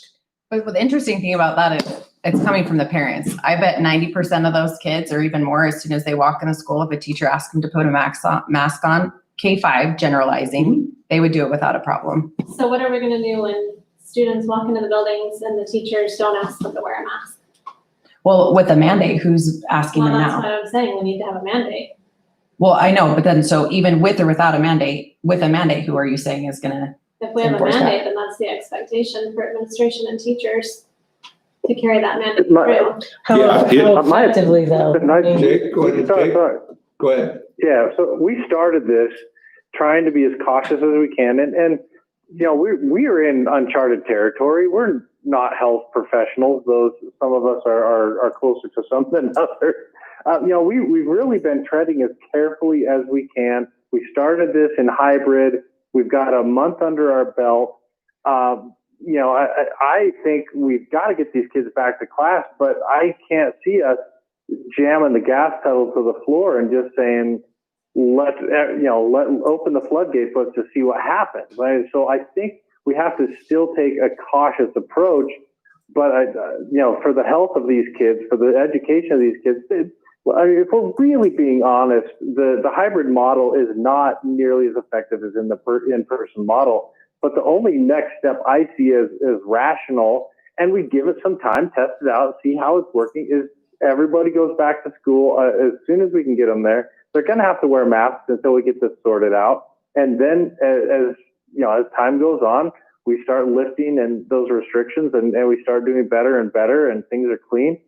I'm good with, let's get these guys in school K-5 and the alternative high school on the 26th. And then let's get these kids, the rest of them, back in November.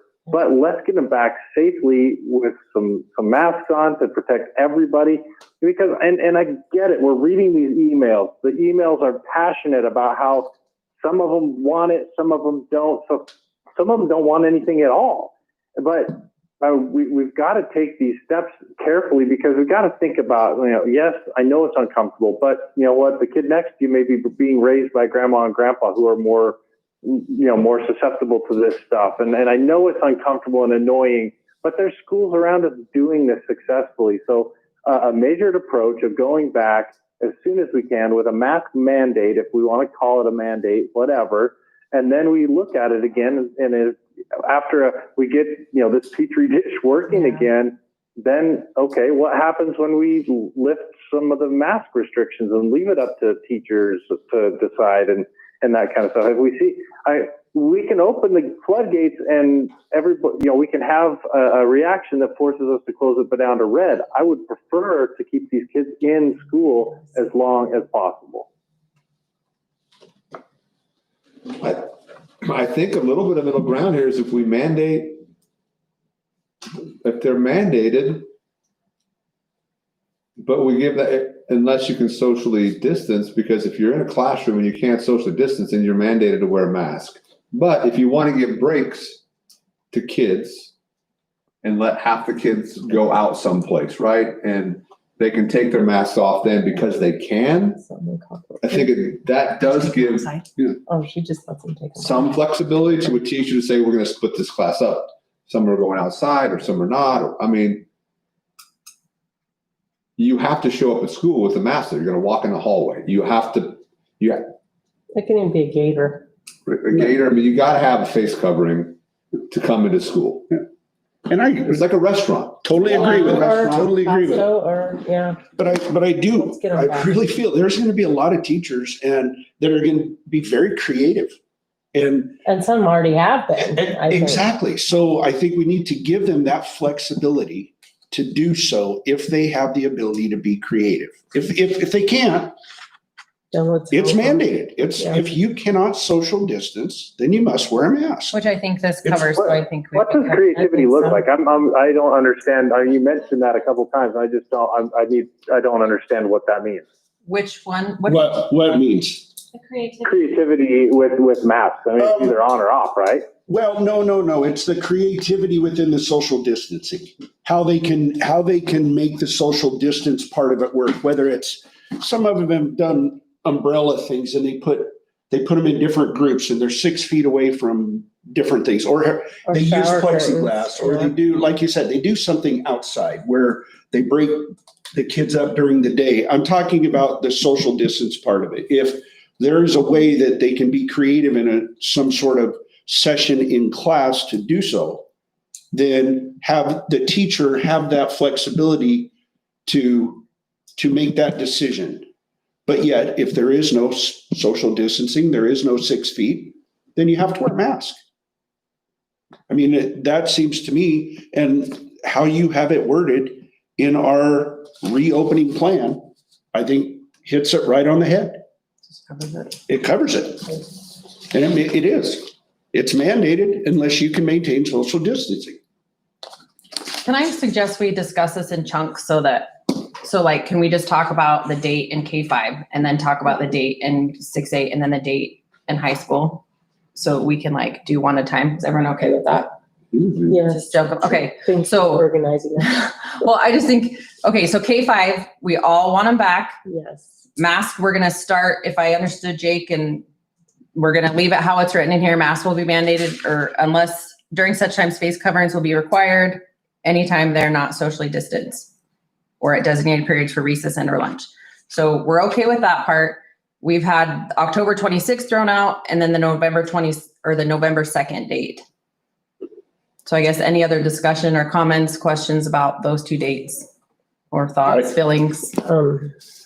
So parent-teacher conferences is the week of the 20th, so the next following Monday would be the 26th, right? Okay, I either would like date. to see them a little bit more on the 26th, just because I think that gives us 3 weeks instead of 2, right? They say it takes 2 weeks. So Yes. it gives us the 2 weeks of them being together and then that third week to be like, okay, is crap going to hit the fan or are we going to be good before we start bringing middle school back? I just think that I extra think week so. for us to look at things would be super nice. But we have to hire one teacher so far, maybe 2. I think we have to be willing to make available that we hire people if need be. Like this Yes, isn't a time to skimp. If numbers are such that we need to make sure that we're committed to hire people. And if we need the community's help to hire people, I mean, they're certified, there's federal requirements, there's background checks, there's a bunch of stuff that has to go on there, but and where was the need? The one need was at Purple Sage, right? yep. And then, but I know he had someone in mind anyway, So so I think- that's, But even our substitutes, like it takes a time to get your background checks and Yes, stuff done. yes, So it does. If you could even potentially be a sub, yes, fill out the please. paperwork now and then we're Please. ready. Yes. my deal is show me October 6th unless you can't do it. And that's. we The raised- 26th. We put the bar at 26. Yeah. And if we can't do it, we can't do it. But I think at 2 weeks and then Then we're another then we have 3 weeks. Yep. That gives us 14 days of incubation. It gives us a week to watch the numbers. And Put 6th through 8th and One comment on- Yeah. October 26th is actually 2 weeks away, mhm, but we have positions right now. I'm worried about the EA positions of support, of trying to hire, and because we're 3 short in sped, so we're working on that right now. So Fifth that's grades? part of the timing of this, is to try to get these positions. But not all 3 of those are K-5 speds, are they? I think they are. Are I think we they? have 9 district-wide. Just in sped, not So those- VAs. those- Can you fill those with K-5. subs? It's 1.5 at Purple Sage, 1.5 at Heights. Well, okay. And that doesn't take into consideration the certified positions that we're so short. Correct, I'm just talking sped EAs. That's right. Or- But so, So just so I'm correct, K through 5, we're short 1 certified. Is that correct? Yes. That we need right now? 5 and 3 classifieds. In the sped side, yes. On the sped Okay, side. okay. And then Kristen, we 8 short between, 9 short district-wide for sped. well, oh, no, okay, no, I'm talking, okay. So we've got, let's say, we hit Middleton Academy and K through 5 on October 26th. So we're 1 class or 1 Certified teacher. certified, 1 classified, and then 3? One certified and 3 classified. Okay, To go K-5. okay, now let's go down to 6th through 8th and 9 through 12. If we say November 16th, where are we short there? We have 3 certified that were short, 6-8 classified. Do you have that in front of you? Sped. Well, that remaining 6 sped would I think be it would be 6 more. 6-12. Oh, He was just talking 6-8. No, 6, 8, and 9, 12. Oh, and 9. Yeah, so if we lump these together, like we're talking, So it'd be the remaining. instead of 6. 4 transitions, we get 2. The 26th for the first half, second half goes on the 16th of November. So 6 certified, then 3 at the middle school and 3 at the high school. Okay, I believe that would leave you with 6 hires for sped aides. Lisa, do you know general aides? No. and do we have people in the pipeline that we are, We've posted those positions, right? We had 3 in the pool for both secondary and elementary aides. One of them, when we called, was no longer interested. We hired the other 2, and that's what brought that total of 9. We did have 11, so we're down to 9. So do we have any applicants? Because I'm assuming we've posted those positions, correct? Yeah, they're all posted and refreshed. And the certified we have applicants for. The And- certified actually looked decent compared to the classified. And so we have applicants, just not qualified applicants, or we're not getting applicants at all? On, The sped Classified? side, yeah. we're not, right now, we're not getting applicants at all. so if we announce to go this direction, obviously, we're still using online. That would be my suggestion. Yeah. Right, so we're still gonna offer online. Mhm. Is there a chance that some of those teachers that went to online would go back to the classroom because class size, their online participation would be reduced because kids going back to school? To where we would potentially get some of those teachers back into the classroom? I think at the secondary level, you might have some sections of teachers. So initially, we tried to staff that just with full-time people, and then we ran out, and so we had to piecemeal sections out to teachers. But we only have, so K-5, we only have 1 teacher online at each grade level. So, I mean, you'd be talking about combining grade levels at that point, if you pulled those teachers. And then we have 1 content-specific person in the secondary, 1 for science, 1 for social studies, 1 for ELA, 1 for math, that are full-time. And then we have some additional sections, secondary, that are piecemealed out that could maybe come back as sections. I mean, it all depends, Yeah, the numbers. no, I get It it. all depends on where that enrollment falls. Let me ask you this, and I'm just throwing this out in the air. What if, how many teachers do we have that are online right now? So 5, 8, 9 full and I think 14 others that are part.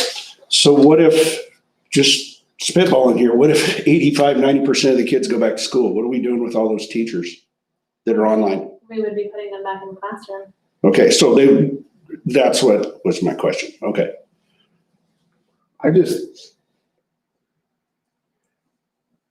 Our numbers, we've been stable. Part of it's because, we're socially distanced at school, but we're not socially distanced in Middleton.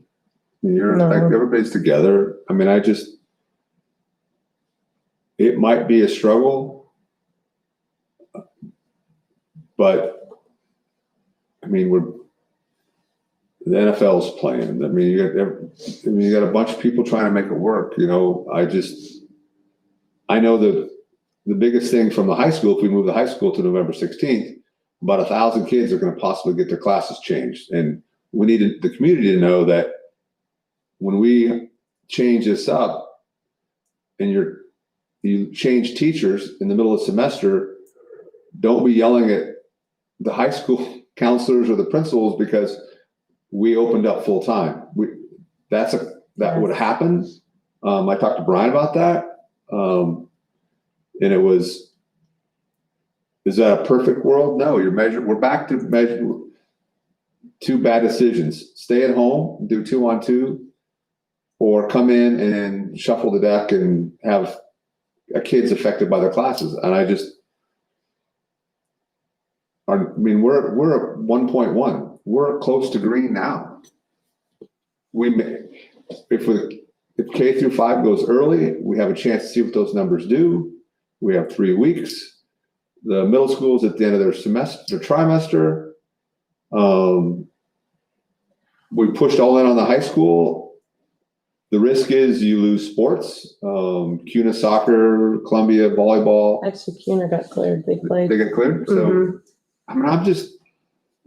we babied this. We've watched our numbers. Our numbers haven't gone crazy. We passed a levy. We got COVID money. We got enough money we can throw at it. Some of these things with hiring. We've got a community group that says they'll help us track down people. Let's use them. I think my biggest I think I'm the most nervous about bringing the high school back at the same time as the elementary, because Middle school, you mean? as the middle school is pumping, and I have a high schooler and she wants to go, and I want her to go to school just as bad as every other parent out there. But the reason is because of they're just bigger, they just hang out more. Parents don't have control of where they are, right? We've already seen the cases in the high school and how quickly it spreads. If our quarantine stays the same as the recommendations from the health district, and you've got kids quarantining back to back, and for me, I think worst case scenario, we get them all back. They've had their schedules changed again. Some of them, this will be the 2nd or 3rd time since the semester started, because we've lost teachers and had to move people from the beginning.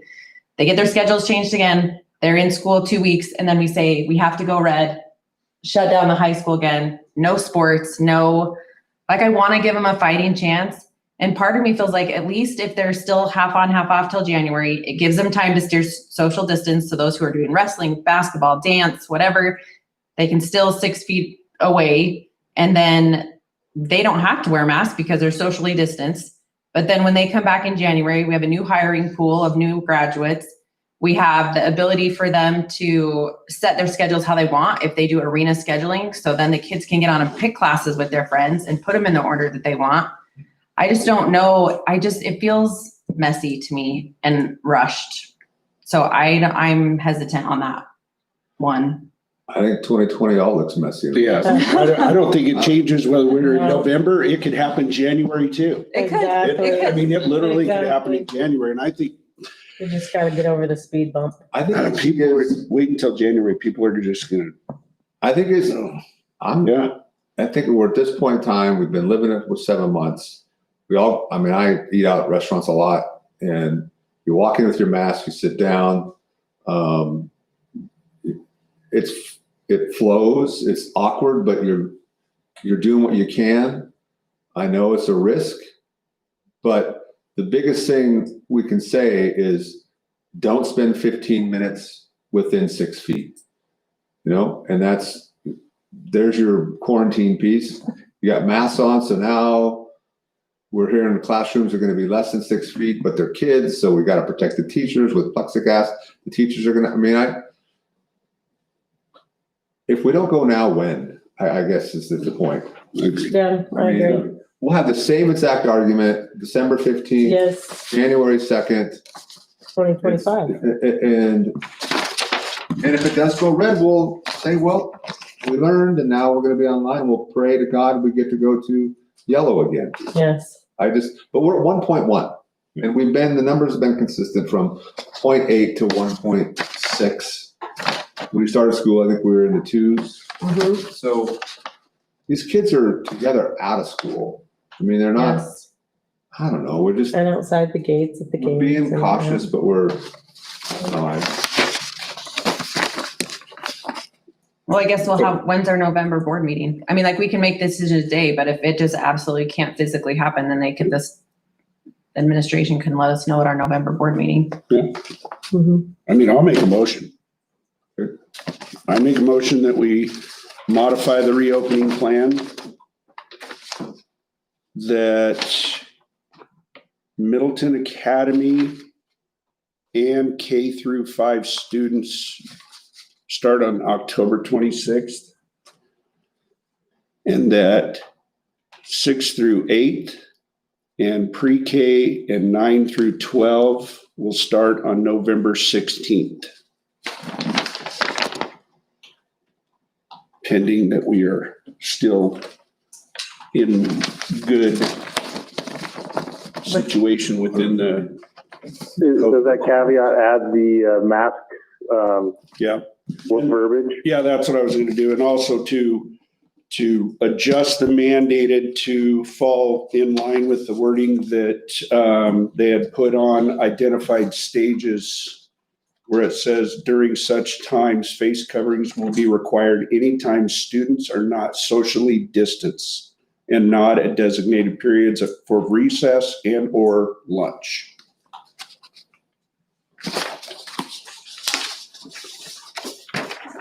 I'll second it. So just for clarification, so you want to leave that whole red section or you just want the bottom half of it? No, just the part where she says, where it says, because you put in here on there, 100% capacity with a face covering mandate. But Do you like how this is worded from time to time? Correct. With transmission concern, the schools operating at full capacity, the board may mandate face coverings. Yes. Okay, yes, just want to make sure that all of that was staying. Okay, correct, okay. correct. would it be clear? So, well, a motion and a second, so we're in discussion. I'm wondering if it's clear that we say in that red section, we combine the red section with her suggestion of where we say mandate. If we say masks are mandated, unless you can socially distance. I think how it's written is better. I think that Yeah. keeps it, I like how she wrote that. yeah, I like how she wrote it. Yeah. I think it needs to stay that way. Yeah, Yeah. I like it. Jake, any more discussion? I'm good. Anybody else more discussion? I think just those in the November meeting, just an update of staffing and scheduling. And community members, please apply Yes. Well, and I think, and let us know what you can do to help.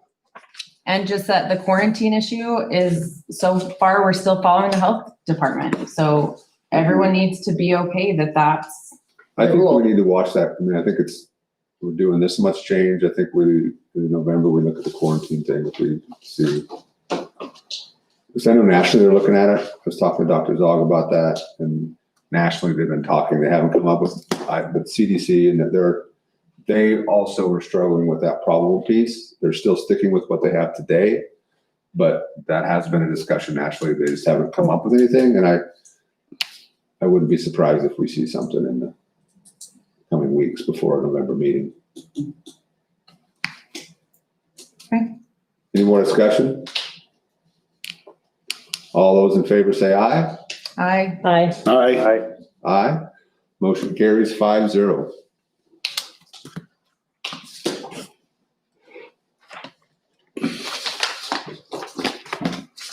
Well, I'll take a motion to adjourn. I motion that we adjourn. Second, I'll second. all those in favor? Aye. Aye. Aye. Motion carries, aye. Thanks, Jake. Yes. Thank you.